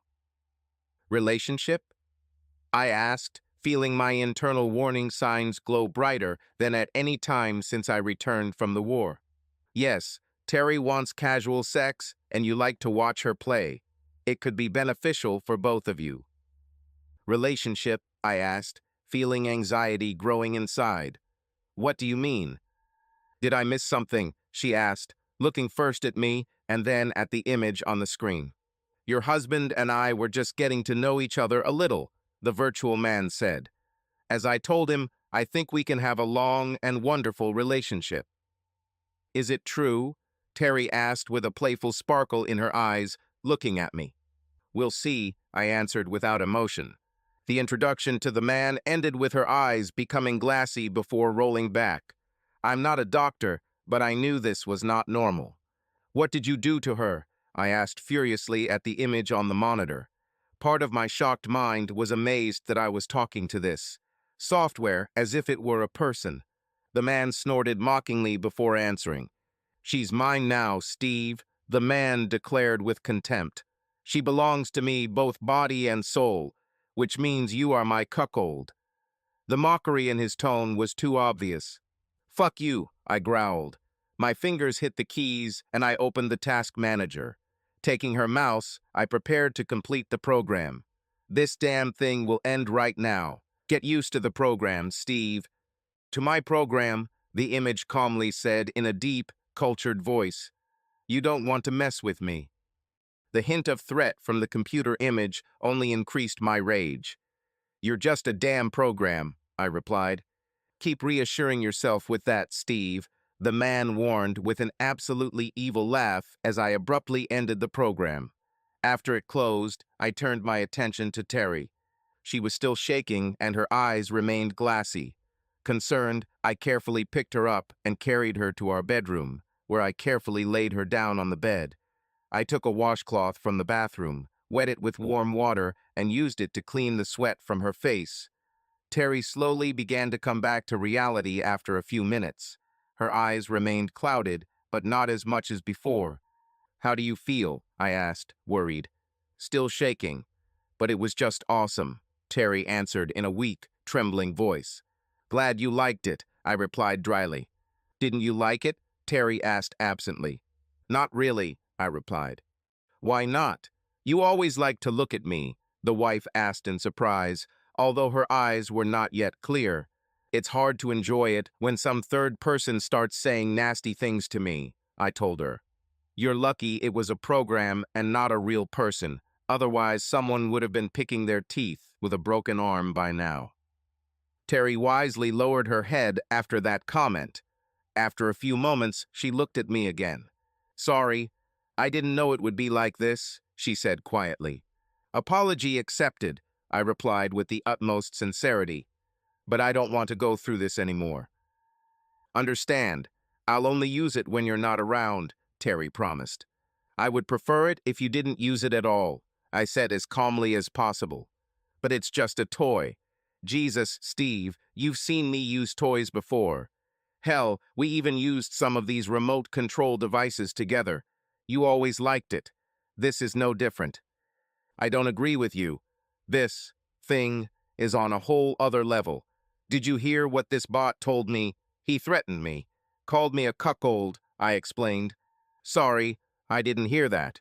I passed out for a while," Terry replied. "I noticed it. Here's another thing that worries me. Do you know what's in this mixture you mixed?" "No, but it has to be food grade," Terry said. "But you don't know exactly what's there, right? Terry, you looked like you were on some kind of illegal substance." "This doesn't suit me at all," I said, trying to remain calm. Terry snorted before answering, "Yeah, you're probably right. But I promise I'll only use it when you're not here." "Fine. Because if I hear that bot insult or threaten me one more time, your computer will probably be gone by the time I'm done," I told her. She took it as a joke, but I was serious. "I understand," she said. Although I accepted her word, I had a bad feeling, as if I was witnessing the beginning of the end of our marriage. I vowed to find out as much as I could about this device and the company that made it. The increased traffic on the highway made me realize that I was getting closer to home, so I focused on driving again, wondering what I would encounter when I got home. My first clue came when I turned onto the street where we lived. The first thing I saw was a veritable phalanx of police cars and vans in front of our house. Shocked, my first thought was that someone had broken into our house and hurt Terry. I didn't see any ambulances, but that didn't mean anything. If Terry had been injured, she could have already been taken to the hospital. I pulled over to the side of the street and rolled down the window when a police officer approached my truck. "What's going on, officer?" I asked. "Sorry, sir, you will have to move the car. This street is temporarily closed," the police officer said. "But this is my house," I objected. His eyebrows went up as he looked at me. "Do you have an ID, sir?" He answered a little more formally. "Of course," I told him, pulling out my license. He looked at it for a few moments and then back at me. "Wait here, sir," he commanded before turning back to the house. I saw him turn on the microphone attached to his shoulder, but I did not hear what was said. A few minutes later, a tall, stocky man in a suit with a badge on his belt approached my truck. There were several uniformed officers with him. He stopped and looked at me with contempt. "Mr. Stephen Foltz," he asked, looking at my license. "It's me. What's going on here, officer?" "I'm Detective Hernandez. Turn off the engine and get out of the car, sir," he ordered. I looked at him and the other officers for a moment and didn't like the looks they were giving me. Some of them had their hands behind their holsters, and I knew they were ready to shoot me if I made a wrong move. What the hell is going on? Shaking my head, I turned off the engine and slowly climbed out of the truck. "You can leave the keys. Turn around and put your hands behind your back," the detective said in a tone that made it clear that this was out of the question. All the officers surrounded me, and I could tell they were ready to take me down if I made it clear that I was going to do something. Hernandez spoke as he placed the cuffs tightly around my wrists. "You are under arrest for possession of prohibited videos with the intent to sell and distribute them," he said before reading my Miranda rights. "Do you understand these rights as I have explained them?" he asked when he finished. My mind was reeling. I couldn't hear it right. "Yes, but there was a terrible mistake, detective. I don't even watch adult videos," I said, hoping he would relent and let me go. "You can explain this to the judge on Monday," the detective said curtly before handing me over to two uniformed officers. "Accept it. Order it." "Yes, sir," one of the officers said as they both grabbed my arms tightly. As they walked me to their car, Terry appeared out of nowhere and ran towards me with hatred on her face. She tried to beat me with her fists, but the police stopped her. "You damn bastard! I hate you! I hope you fucking die!" She roared loud enough to be heard from one end of the street to the other. Another officer pulled her back and Detective Hernandez stepped between us. "That's enough, ma'am. I understand that you are upset, but if you don't calm down, I will have no choice but to arrest you too. Do you understand me?" he asked harshly. "Yes, I understand," Terry responded, and then practically screamed, "But I still hope he dies." Hernandez turned to the officers who were holding me. "Get him out of here, immediately," he ordered. They obeyed, and I could see our neighbors looking out of their windows at the noise. Never in my life have I been so ashamed. To this day, I have never even received a traffic ticket. How much worse could it get? I'm damn sure I didn't want to know. I found out about this after the police drove away with me squeezed in the back seat. I saw a van from a local news agency. An attractive brunette and a man were sitting in the car next to him, pointing a camera at me. I quickly turned my head, hoping they didn't notice my face. I knew it would be a futile exercise because by evening the news would spread throughout Dallas. The officers remained silent as they took me to the local jail. I half expected them to harass me with snide comments, but they didn't. My father, a retired DPS officer, once told me that the Arlington police force is one of the most professional in the Dallas-Fort Worth area. I was allowed to call after they finished booking me, so I dialed my parents' number. Dad answered after the second ring. "I was wondering when you would call," Dad said when he answered. "Did you know that I was arrested?" I asked in surprise. "This has been on the news for about an hour. Please tell me you had nothing to do with this." "I swear, Dad, I had nothing to do with this. I was in Wichita Falls all week and was stunned when I got home. I don't know how it all happened." "Fine. I believe you, son," Dad said calmly. "I already called Carlos. He's making some inquiries and will call on you tomorrow afternoon during visiting hours." Carlos Delian was more than just a close family friend. He was one of the top criminal defense attorneys in the Dallas-Fort Worth area. He and my dad served in the Marines together and, from what they tell us, saved each other's asses on more than one occasion when the shit hit the fan. After the end of the tour, they entered the same college where they met their wives. Dad got his degree in criminal justice and went to work for the Texas Department of Public Safety, while Carlos stayed in college to get his law degree. I knew Carlos all my life and called him Uncle Carlos, even though he was not really my uncle. Over the years, our families spent a lot of time together, and I thought of him and his wife as the people closest to me from the second set of parents. "But Dad, we can't afford Uncle Carlos," I protested. "Don't worry about it, son. Carlos said family comes first," my dad said, almost making me cry. "Listen to me. Keep your head there. Do what they tell you. As long as you're honest with me and Carlos, everything will be fine. We'll get to the bottom of this shit. Can you hear me, son?" "I hear you, Dad," I said quietly. "Fine. Carlos will be there tomorrow afternoon." I heard him sigh heavily. "By the way, your boss called me from work. He said he saw the report and sent you on leave. He also said he'll visit you when he can." "This is good news. I was going to ask you to call him," I said. "I think he beat me to it. He said he knew you very well and something about it all stinks to high heaven," Dad said before pausing. "Your mother and I love you, son," he said, his voice breaking with emotion. "Everything will work out. Just hang in there." "Thank you, Dad. I love you too. And tell Mom that I love her too." "I'll do it, son." We ended the conversation, and the officer took me to the cell, where I changed into the clothes he provided. I was relieved to see that I was alone in the tiny room. At least I won't have to worry about being attacked in my sleep, I thought, remembering some of the movies I've watched over the years. I sat down on the small bed after the officer left and began to consider my situation. I tried to remember, but I couldn't think of anyone who might want to do this to me. I got along well with everyone at work and couldn't think of anyone I'd annoyed enough to want to take revenge on me. And then it dawned on me. Is this really possible? I didn't piss off anyone personally, but I did piss off something else. Terry, the digital bull. He was controlled by artificial intelligence and studied Terry, looking at her documents and images. In theory, he could easily find out about me from her emails and texts on her phone.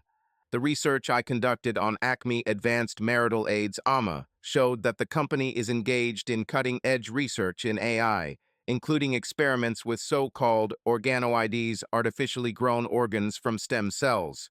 On a Harvard website, I read about brain organoids, which were called three-dimensional, long-term brain tissue culture models. One paper discussed the possibility of integrating these brain organoids into computer circuits, arguing that they would consume much less power than standard microchips. Another article suggested that organoid intelligence could outperform artificial intelligence and do it much more efficiently. At some point, the article moved on to discuss organic breakthroughs in practical quantum computing, and I stopped reading it with a growing headache. Is this really what I have to face? I decided to mention this to Carlos when I saw him. But if this is the case, how could this program download files to my computer? I didn't tell anyone my passwords, but Terry and I knew each other's personal computer passwords. Did Terry give the program my password? If so, that means she is in cahoots with the bot. Damn it, I thought. The situation has gotten worse over the past couple of weeks, but has it really gotten that far? I knew Terry still used the device, but he always did it when I wasn't home. I also knew she was using it because her eyes had already glazed over more than once when I got home. Her attitude towards me worsened, and it didn't help that she started spending more time with Lisa, probably telling her about her encounters with the bull. Oh my God, were they trading stories about the bull? Or even, hell, trading the bulls themselves? My head hurt and my stomach tightened. I didn't even think about it before. I admitted to myself that things had gotten so bad at home that I was looking forward to getting away from her. How sad is that? I ate dinner in my cell and tried to sleep. The officer who brought my food was polite, but I wouldn't say friendly. Probably a better description for him would be professional. I'm sure everyone knew what I was accused of, and probably the other prisoners knew too. I thanked the officer as he took my empty tray. "Just doing my job," he said. "We're here to make sure you're okay before your hearing on Monday." With these words, he left, and I was left alone again. The next morning, another officer opened the door and motioned for me to follow him. "You have a visitor," he announced before handcuffing my wrists behind my back. He then took me to another room where my father and Uncle Carlos were waiting for me. "That's not necessary," Uncle Carlos said, pointing to the handcuffs. The expression on his face made it clear that he was not asking or discussing. "Okay, sir." "I'll wait outside the door," the officer said, uncuffing me. My father hugged me tightly after the guard left the room. It was strange, because my father usually didn't like hugs. Uncle Carlos followed suit, which didn't surprise me at all. "Are you okay, son?" my father asked after I sat down. I saw the emotion reflected on his face. "I'm fine." "I've been through worse, Dad," I said, hoping to calm him down. Father and Uncle Carlos exchanged knowing glances before Carlos opened his case. He pulled out a few papers from it before closing it. He placed one piece of paper in front of me and handed me a ballpoint pen. "Before we start, I want you to sign this, Steve. This is a document authorizing me to represent you in this matter. I will have other papers that you will need to sign to give me certain powers," he said. "I don't know how I can pay you for this, Uncle Carlos," I replied. "We are family, son. The family takes care of each other. Like I told your father, don't worry about it," Carlos assured. "I really appreciate it, Uncle Carlos." "I am your debtor," I said, signing the document. I skimmed it, but didn't read it carefully.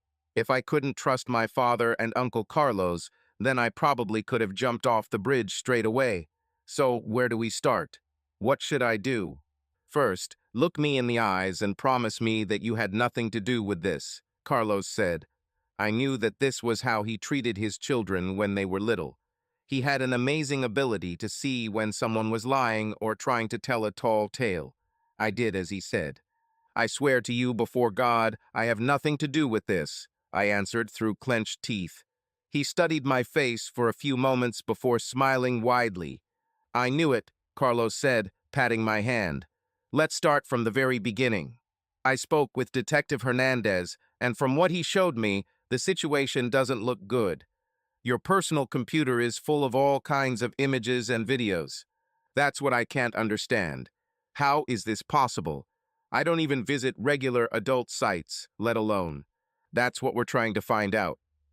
Their computer security experts are now looking at all three of your computers, trying to figure it all out. All three? I only have two, I objected. Don't forget about your work laptop, Carlos explained. This made sense since I had my laptop with me. Their specialists are good, but mine are better. Don't worry, we'll figure it out. Do you trust their people? I asked, feeling my growing paranoia. Before, they were always professional. I see no reason to doubt them, but I still intend to double-check everything, Carlos replied. Detective Hernandez also provided me with a recording of the original 911 call. I'll be honest with you. He's wondering if you can identify the voice and name. Why should I do this? I asked. According to him, the call came at 7:15 am on Saturday from a private number. If you identify the voice and give the name, it will show that you are willing to cooperate with the authorities. Okay, I said. Let's listen. Carlos took out his laptop, inserted the USB drive, and started recording the call. I instantly recognized the voice as Terry's digital bull. Can you turn it on again? I asked when the recording ended. This time listen to the tone and timbre of the voice, as well as the background noise. Of course, Carlos replied. He played the recording again, and we all listened intently. 911, how can I help? Asked the operator. They just called me and said that they have a lot of photographs and videos for sale, said a male voice. What photographs and videos are we talking about, sir? Asked the operator. About those that are illegal, the man answered. Do you know who contacted you, sir? Yes, his name is Steve Foltz, the man added, and I know where he lives. Can you tell me the address, sir? Yes, the man replied before dictating my home address. And I know he has guns in his house. Thank you, sir. I'll pass this along and send someone to investigate. Will you wait for the officers to talk to them? No, madam. I don't want to get involved in this. It's clear. Thank you for calling, sir, the operator answered, and the call ended. I looked at my father and Carlos to see their reaction. They looked puzzled. Well, I asked. I don't understand, son, said the father. What were we supposed to hear? At least some background noise. TV, street noise, traffic, anything. But there was nothing at all. It's like it's a recording, or a synthesized voice. Now that you say it, son, you're right, Carlos agreed. But that doesn't necessarily mean anything. The caller may have been in a very quiet place. Anything else? Yes, didn't the voice seem a little mechanical? I asked. Yes, now that you mention it, really a little, the father answered slowly, almost like one of those automated voices they use in phone menus. I think you've heard this voice before, Carlos said, studying my face. It was time to tell everything. Yes, I answered. I'm going to tell you something that will seem strange, to say the least. Fine. Tell me, said the father. And I told everything. Told them the whole story about Terry and her digital bull. They listened in silence, but it was clear from their eyes that they were shocked and surprised. Carlos took notes, but didn't say a word until I was done. And you're saying that the voice on this recording belongs to the digital bull Terry? Asked Carlos. Yes, I answered, and there was absolute confidence in my voice. But you said it was just a program. How could she call 911 on the phone? Asked the father, puzzled. This program is controlled by artificial intelligence, I explained.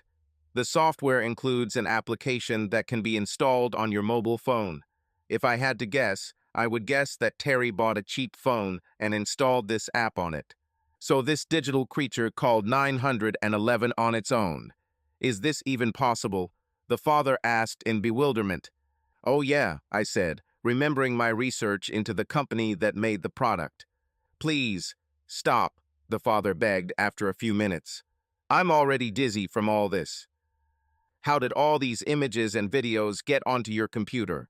Carlos asked, making further notes. Or one of two ways, I answered. Either Terry did it, or she gave the program access to my computer. Carlos nodded thoughtfully. Yes, it's quite possible, he said.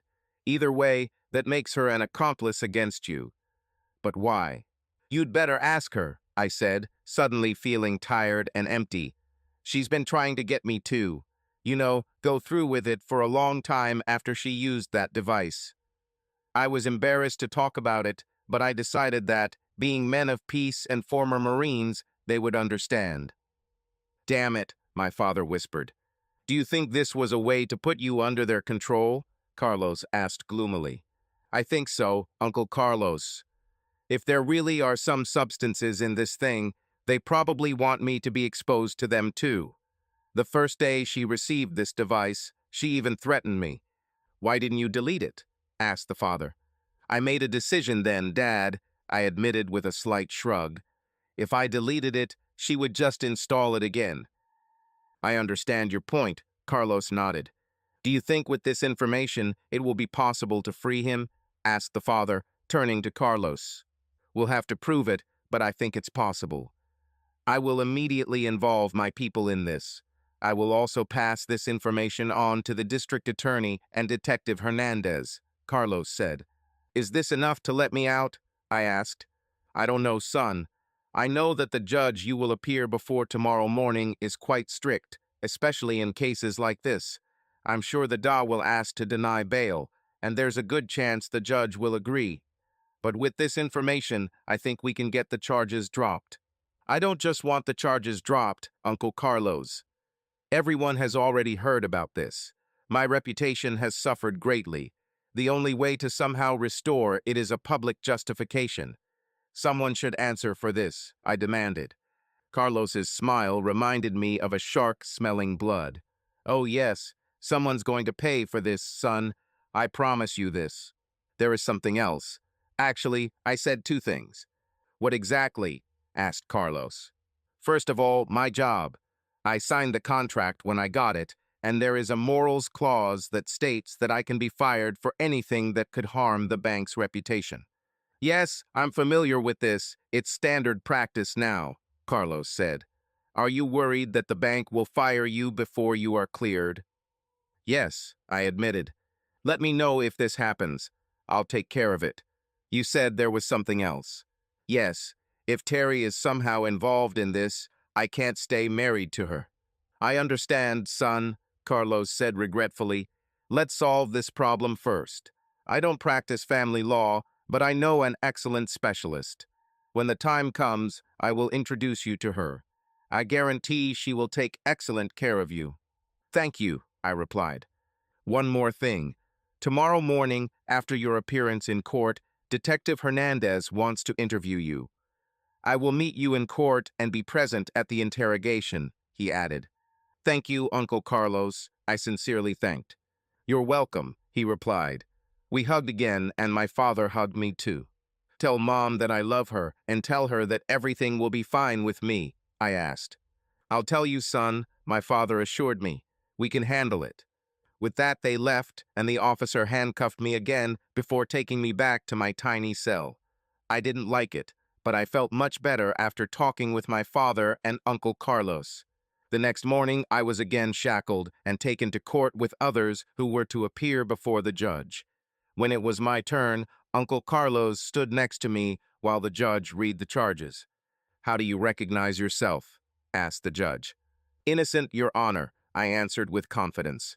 The judge looked at Carlos before speaking. And who are you? He asked. Carlos Delian, defender, Your Honor. I request that a reasonable bond be set, and that my client be released on his own recognizance. With such accusations, lawyer, this is excluded. The defendant will remain in custody until the trial begins, the judge said. I wasn't surprised, but I still hoped for a deposit. A trial date was set in 3 months. I spent 2 years in a combat zone, so I figured I could handle it in 3 months.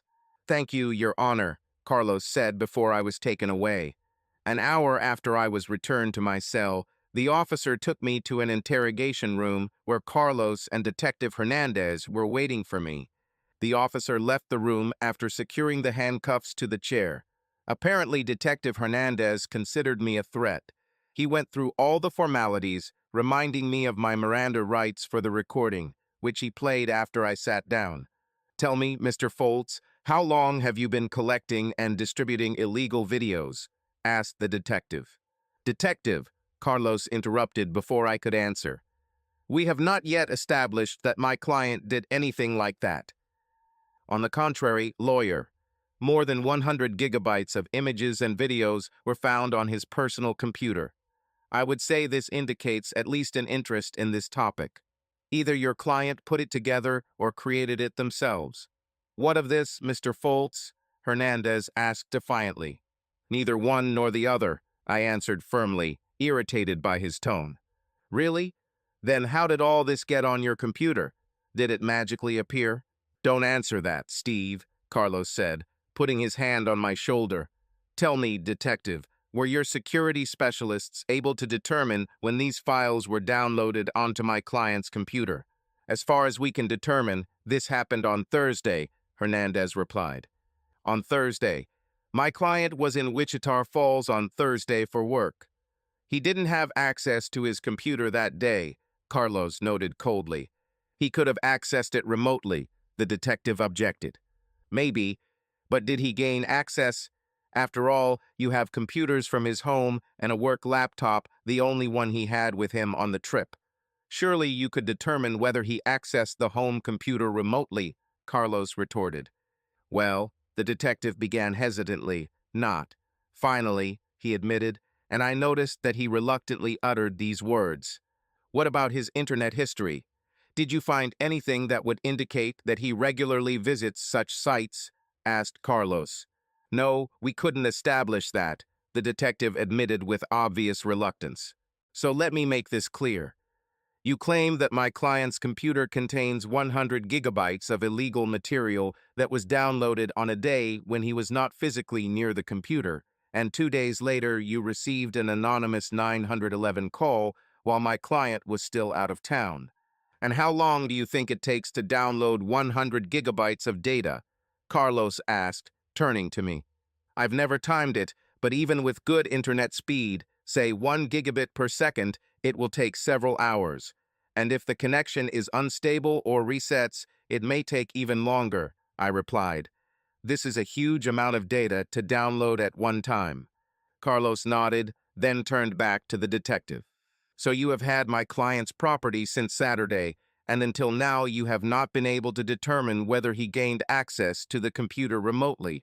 And you still can't explain how such a volume of data could get onto his device in such a short time. Do your people even understand what they are doing? How do we know that you weren't the one who uploaded these materials? Carlos retorted sarcastically. Wait, lawyer, the detective replied, his face red with anger. You know us better. Also, how do you explain this? Hernandez placed a printout with the event log on the table in front of us.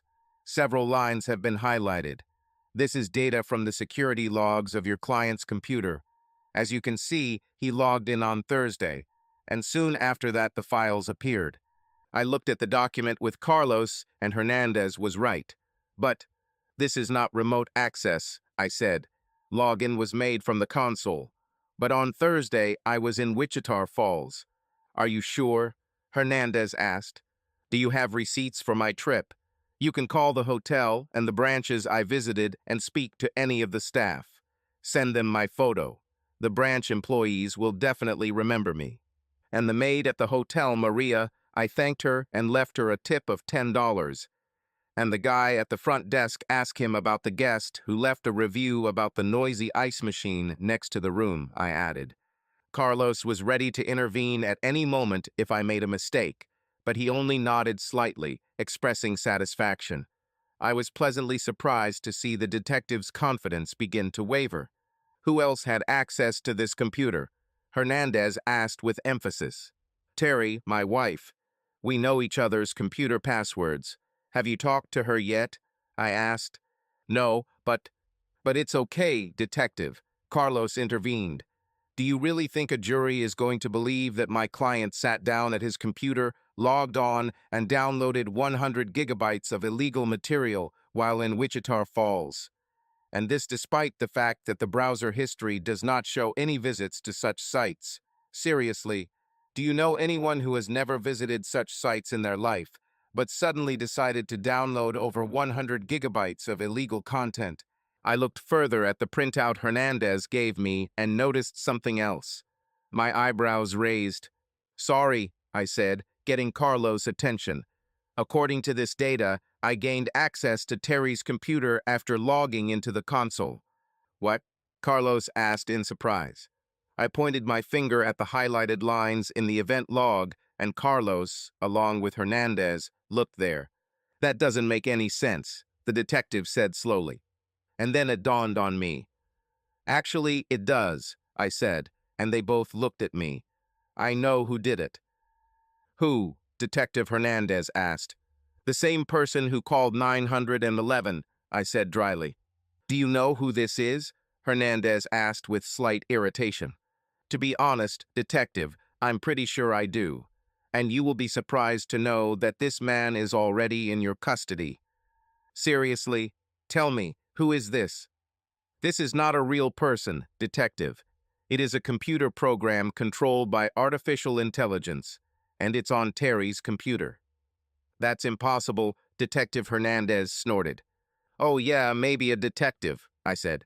Explain to me then. I looked at Carlos, who nodded. Turning my gaze back to the detective, I told him everything about Terry, the digital bull, the threat he had made against me, everything I knew. I knew how strange this must have sounded, but to his credit, Hernandez listened carefully and took notes, even though everything was already being recorded. When I finished, Detective Hernandez threw his pen down on his pad, covered his face with his hands, and muttered a few curse words in Spanish. When he finished, he rubbed his face and looked at me as if I had made his day difficult. Carlos leaned forward. Ramon, my client is an innocent man. I know this intuitively, and I think you feel it too. Why don't you let my people work with yours, and we can work things out today? I know that you don't like being lied to or having evidence planted on you, and the one who wastes your time must answer for it, he said sympathetically to the sullen detective. My client does not deserve to be detained, Carlos concluded. Ramon considered Carlos's proposal for a few seconds, then looked at me and turned back to Carlos. How do you know this? He asked. I've known this man all his life, Ramon. He is my godson. Moreover, the evidence shows that he did not do it. Let us work with you, and we will end this injustice today. I'll even go to the Da with you, Carlos suggested. Ramon looked at me again, considering Carlos's proposal. It seemed to me that something new appeared in his gaze, perhaps respect. After a few seconds, he nodded, then turned to Carlos. How soon can your people be in my office? He asked. In less than an hour, Carlos promised. Do it. And I hope you're right, Carlos, Ramon grumbled. Thank you, Ramon, Carlos said, and then turned to me. You said the program was installed on Terry's computer. What icon launches it? It looks like it has the letters DB on it. You won't miss it, I said bitterly. And you'll probably find that damn toy in her underwear drawer. If it's not there, her friend Lisa Harker will have it. Great. We'll find out everything. Are you ready, Ramon? Yes. Let's do this, he said, ending the interrogation. He walked to the door and ordered the officer to take me back to the cell. I don't know how long I actually waited, but it seemed like an eternity. I paced back and forth in the small room, going over and over in my head what I would tell the divorce lawyer, and then tried to sleep. As luck would have it, I had just dozed off when the cell door opened. Get up, Mr. Foltz, the guard ordered. I looked and saw the security guard, Detective Hernandez, Carlos, and another man in a dark suit who I didn't know. What's happening? I asked cautiously. You're being released, son, Carlos said with a big smile. Seriously? I asked with relief. Seriously, Carlos confirmed. By the way, this is Ross Chandler, the district attorney, he added, pointing to the man in the dark suit. Ross extended his hand, which I shook. On behalf of the city of Arlington, I would like to personally apologize to you, Mr. Foltz, he said. A little more investigation, especially before making a public statement without the approval of my office, could have prevented this misunderstanding. I saw Hernandez wince. Thank you, Mr. Chandler, I replied, stunned. I had never heard the DA personally apologize to anyone, and I looked at Carlos for an explanation. We were able to get to the bottom of what happened, Carlos continued. Mr. Dillion and Detective Hernandez presented very compelling evidence in your favor, Mr. Foltz, Ross said. I understand that you want a public acquittal, and in these circumstances I completely agree with you. I would want the same thing myself if such serious charges were brought against me. I will make a public statement to the press this afternoon. I also contacted the CEO of your bank and explained the situation to him. He showed great interest in your business, and Mr. Dillion reminded him how costly it could be to be fired in such a situation. I looked at Carlos, who just shrugged and grinned. Thank you again, I told them both with sincere gratitude. Mr. Dillion also brought to my attention that all of this could have been avoided if our officers had conducted a more thorough investigation prior to your arrest. I understand that in certain cases they can be overzealous in catching the criminal, but that is no excuse for neglecting due process. We have reached what I hope will be a satisfactory agreement for you, Ross added. I'll explain everything later, Carlos said, suppressing my obvious question. Okay, I replied with relief. So what happened? In short, you were right, Carlos said. This was all an attempt by Terry and her digital bull to set you up. I'll explain everything later. What about Terry? I asked. Your wife was taken into custody, Ramon said. I imagined how angry the police would be if they learned that someone had planted evidence and made them look like fools, and I nodded. Filing for divorce while she was sitting in the same cell where I was sitting seemed to me a very attractive idea. She basically punched me in the gut and threw me under the bus for a couple of sex sessions, so she didn't deserve any sympathy from me. What about my truck? With my computers? I asked, suddenly wanting my life to go back to normal as it could be now. We are returning your car and working computer to you. We will have to leave your personal computers as evidence, at least for now, Ramon explained. I'm fine with that. Listen, how about you go through the release process and I'll meet you at your house later? I'll explain everything there, Carlos offered. Sounds great, I replied. Do Mom and Dad know? Yes, they are waiting for you at the house, Carlos assured me with a smile. Thank you, Uncle Carlos, I said.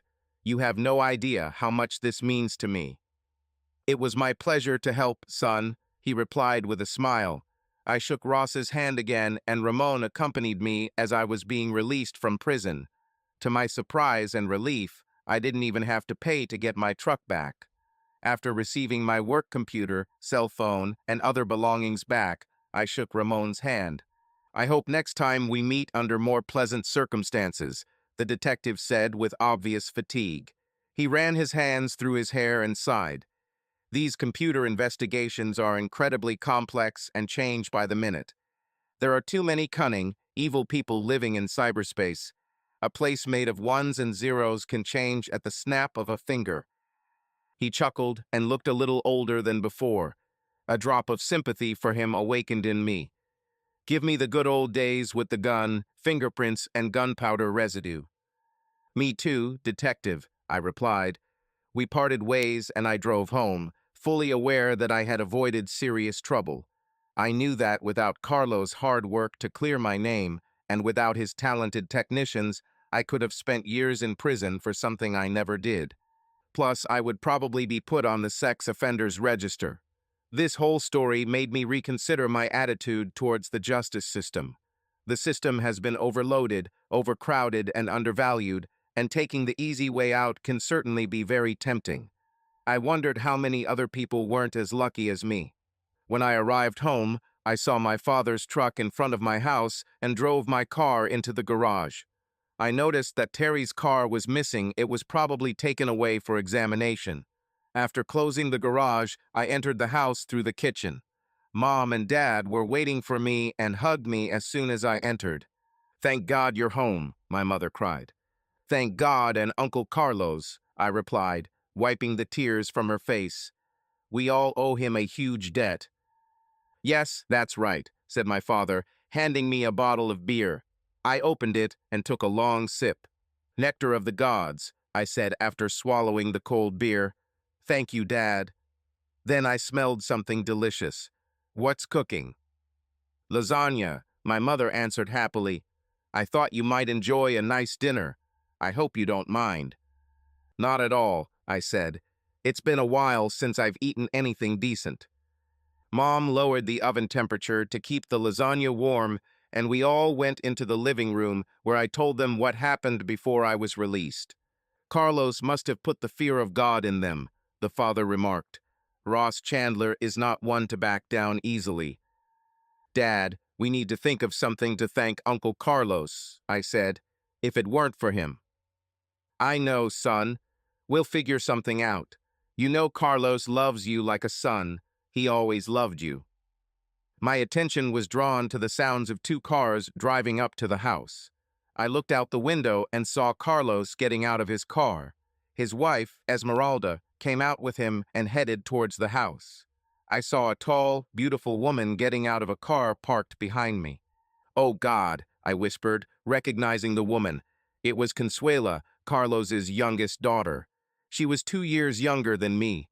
We haven't seen each other for many years. We always got along well, and I thought of her as a little sister. After high school, she went to college and then went to law school, following in her father's footsteps. I opened the door and invited them in.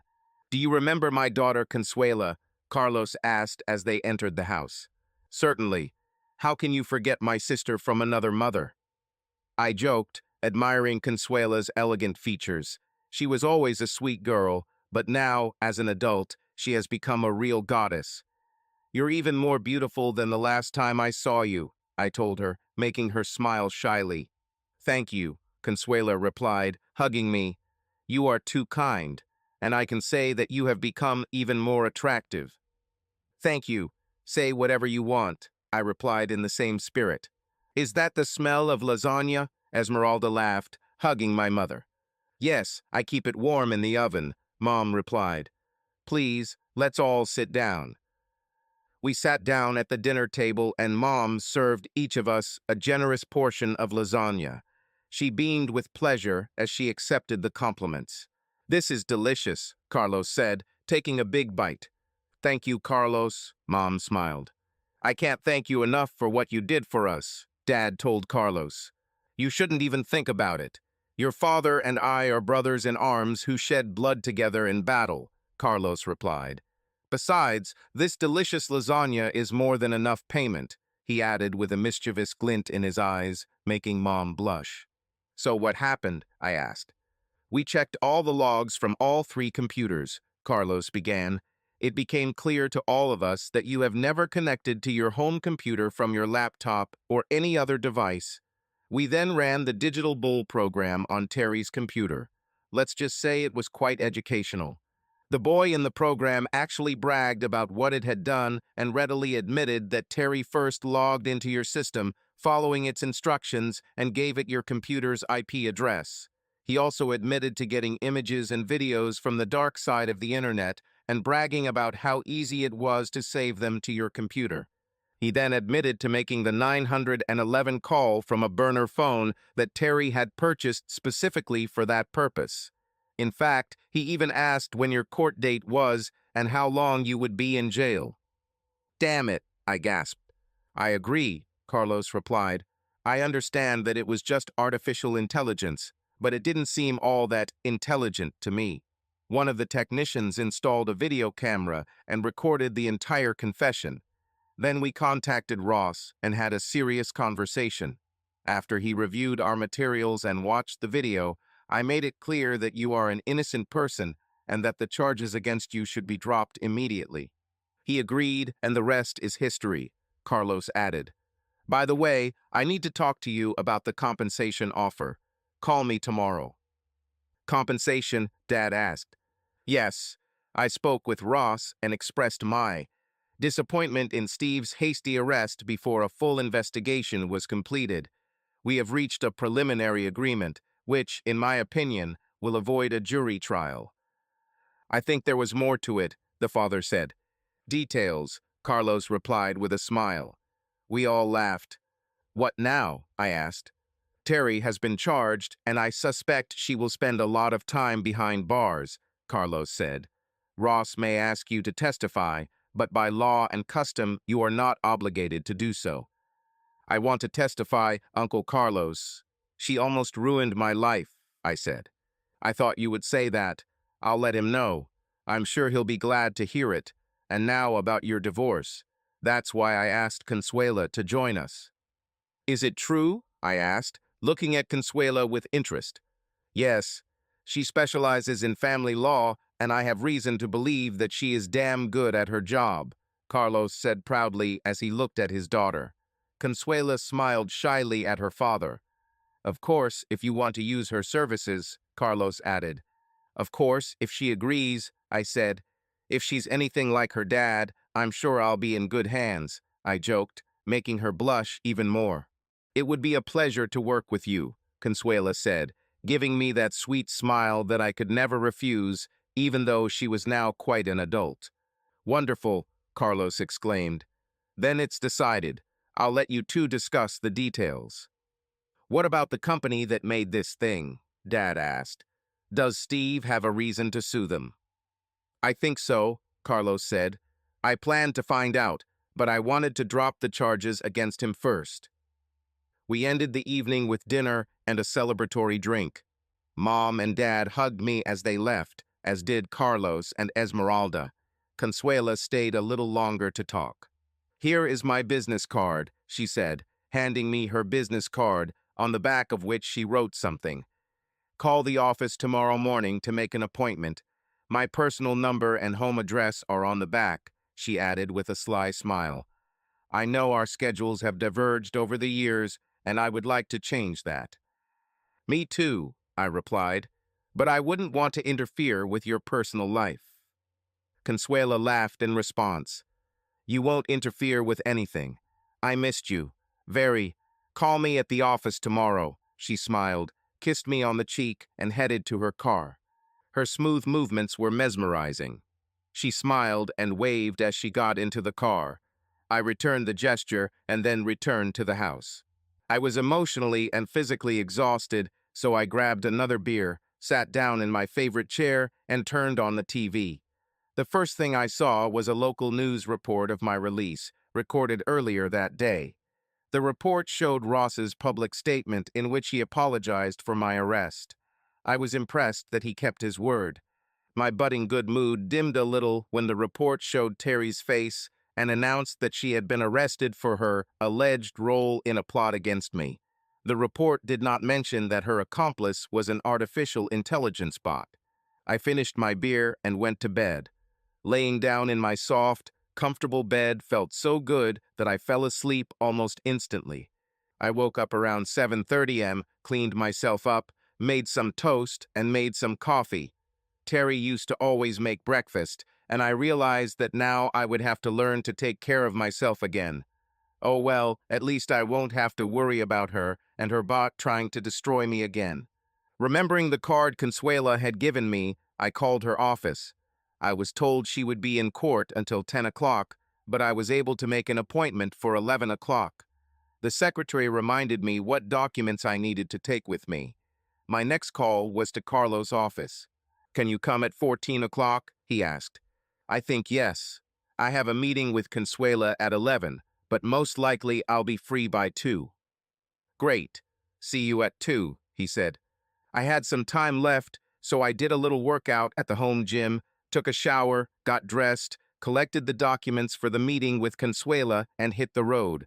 When I arrived, the young secretary offered me a cup of coffee, which I gladly accepted, and showed me to Consuela's office. Good morning, Steve, Consuela said, casually tossing a lock of her long dark hair over her shoulder. Even in her business suit, Consuela radiated such intense sensuality that I had to strain to concentrate. "Good morning, lawyer," I replied playfully, causing her to laugh. "Advocate?" she asked, raising her perfectly defined eyebrows. "Well, you just look like a real lawyer. What can I say?" I joked. "Well, tell me your story, Steve," she said, taking the folder with my documents. She listened intently and took notes as I told her the sad story of the final act of my marriage. "That's all," I finished my story. "It's a shame Texas doesn't have a law against stupidity," she said. "What do you hope to get out of it?" "As much as possible according to the law," I told her. "Basically, I just want her out of my life. Let him take his things, car and 401k. If you have to sell the house, so be it." Consuela responded before explaining Texas divorce laws to me. One of the options I liked involved a felony divorce. The only problem was that I would have to wait until Terry had been in jail for at least a year. And this is only if she is convicted at all, which, although very likely, was not a guarantee. We discussed the possibility of divorce on the grounds of infidelity, but Consuela did not believe that a judge would consider Terry's relationship with her digital bull to be infidelity, at least under current law. There was simply no precedent for this. However, she suggested that it could be an interesting topic for discussion in the state legislature if it turned out to be a common occurrence, as her father was discovering. There was an option for divorce based on incompatibility, the Texas version of a no-fault divorce, but I wasn't happy with that. Terry's actions over the past months, her attempt to frame me for a terrible accusation, ruled out that path for me.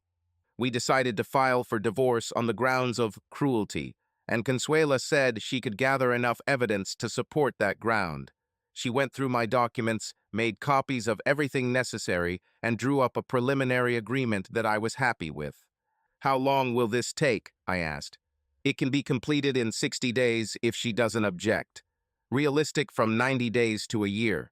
But given the charges against her and all the publicity surrounding it, I don't think you'll have a problem getting the case over quickly. Filing for divorce will make it more difficult for her to access resources, and if she gets divorced with clearly defined assets, that will make her a more attractive client for a more competent criminal defense lawyer. There are some court-appointed lawyers who won't be too zealous in defending her interests." "Great. The sooner this is all over, the better," I said, sighing with relief. "What then?" Consuela asked, as if casually, but without looking me in the eye. "I don't know. Moving on with my life, I guess. I'll pick up the pieces and continue." I gave her a slight smile, a little warmer than just friendly. "Maybe I'll invite a pretty lawyer to dinner if she's free, assuming that I don't already know about Mr. Consuela, who is hiding somewhere," I joked. Consuela caught my eye and laughed before answering. "No, there is no one. For a very long time already. I'd love to go to dinner with you, but not until your divorce is finalized. Besides, you've just been through a lot and have been with Terry for a long time." "It's true," I admitted, feeling slightly rebuked. "I'm sorry if I went too far." "Not at all. I just think you should consider taking the time to get your life in order. Maybe it's worth visiting a psychologist to sort things out. Besides, as your lawyer, I cannot enter into a relationship with you until this case is over." Then she smiled at me in a way that was much warmer than just professional. "But when your divorce is finalized, I would love to go to dinner with you," she finished. I understood her concerns and realized that she was right. Plus, I didn't want to start a relationship with Consuela right after I broke up with Terry. "You're right," I admitted, albeit a little reluctantly. "As soon as you remember this, everything will be fine," Consuela jokes, causing me to laugh for the first time in all this time. We both laughed for a few minutes. "I'm glad I could make you laugh again," Consuela said when we calmed down. "Me too," I replied. Judging by the look in her eyes, my eyes must have been shining because she gave me another flirtatious smile. "I need to take care of your business if I'm ever going to go to dinner with you. I'll contact you soon.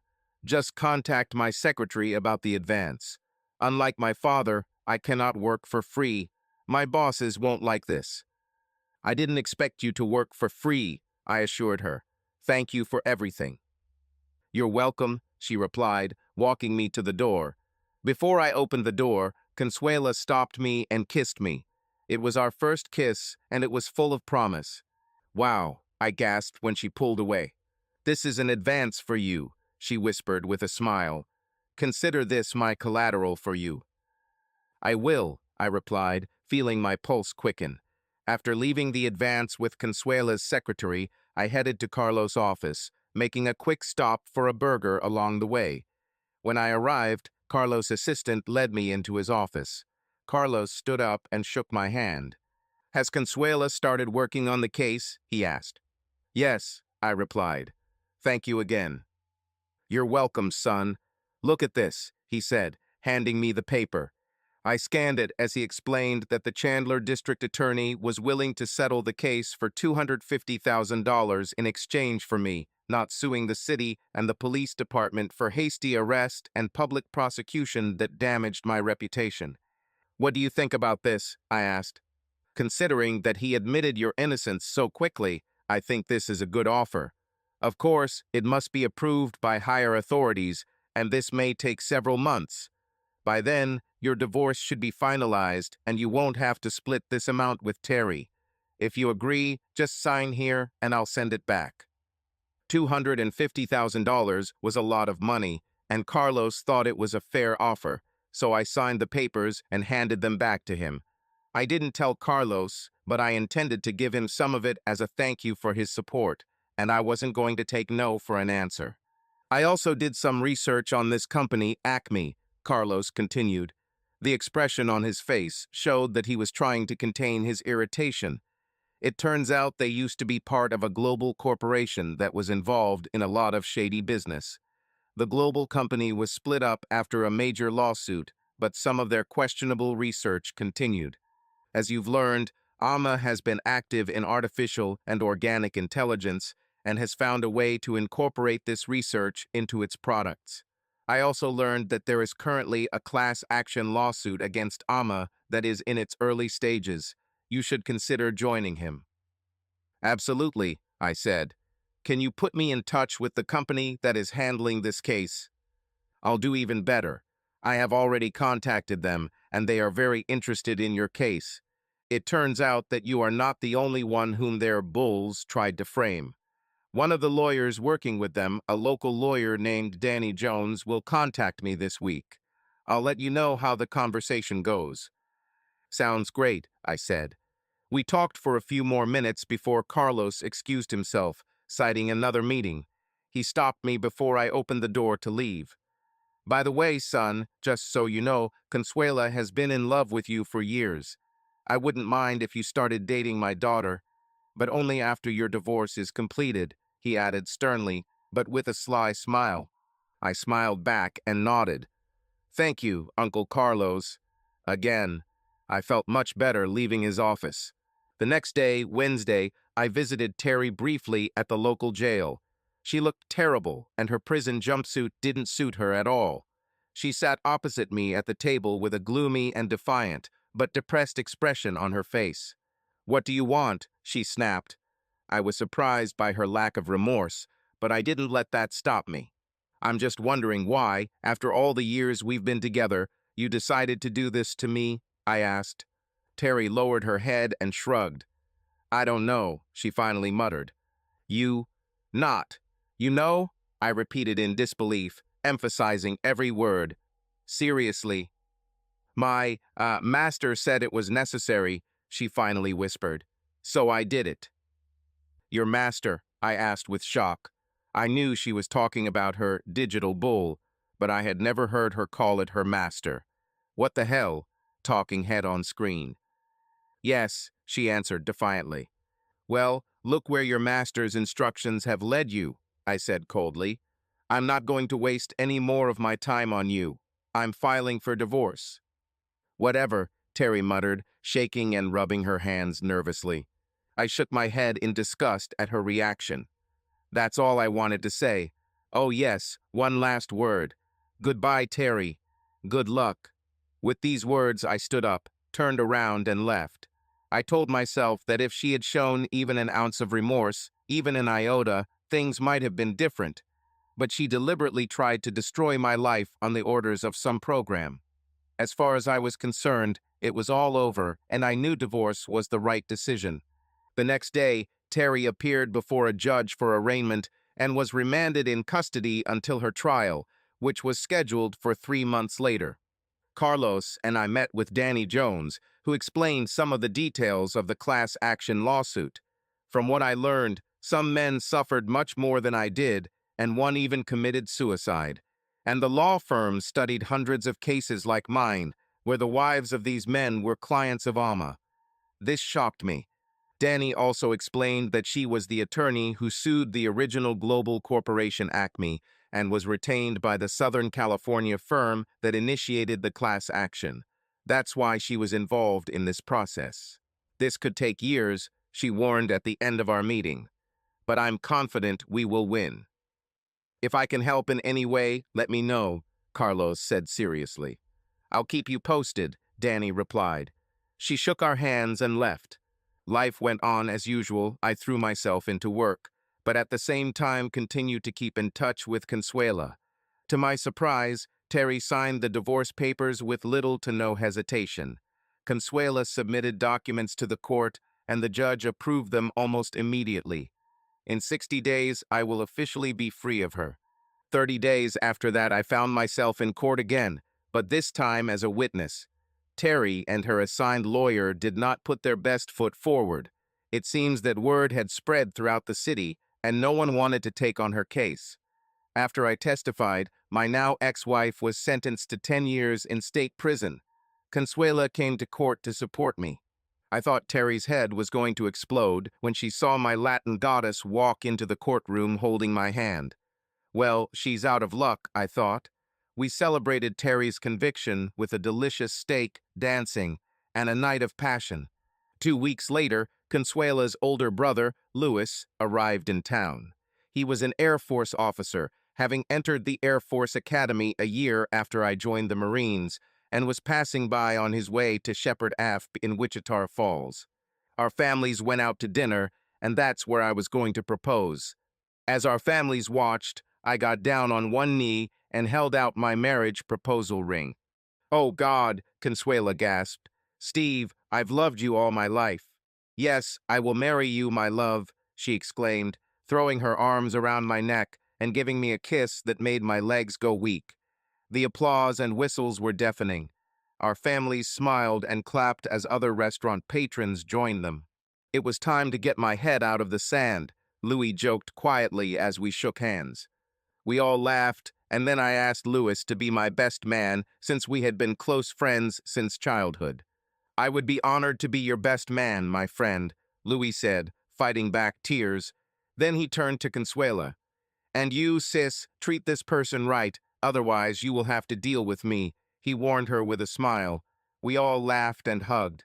Mom and Esmeralda cried with happiness, and Father and Uncle Carlos smiled and shook hands.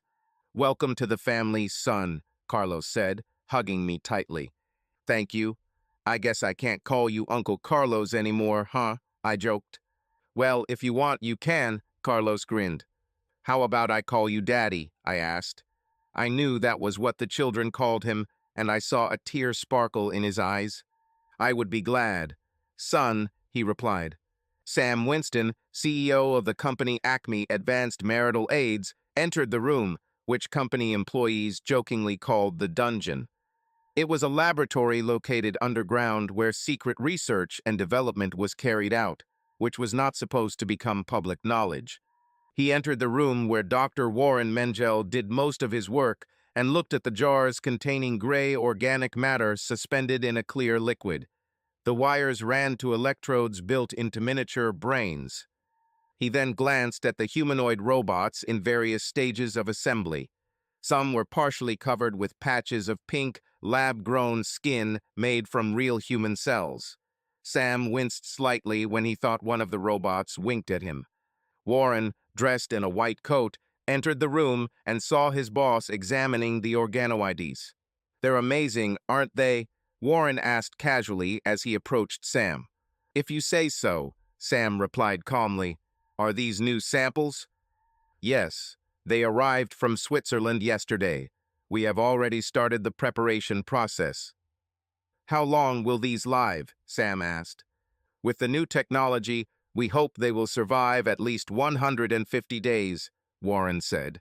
This is better than the previous batch, but they have to live much longer if you want to create a workable and profitable model, Sam noted. I know. Understand, this is not just cutting-edge research. This is far beyond the realm of possibility. These are not your standard toys. With these developments, we will completely change the industry. Imagine a whole line of organically intelligent robots capable of building and maintaining meaningful relationships with people. This relationship will be much more satisfying than any that real partners can offer. Subscribe to our channel so that your love doesn't cheat on you, and go ahead and listen to the next story, because this story is nothing compared to the next one. If you're under 18, don't even think click to the next one.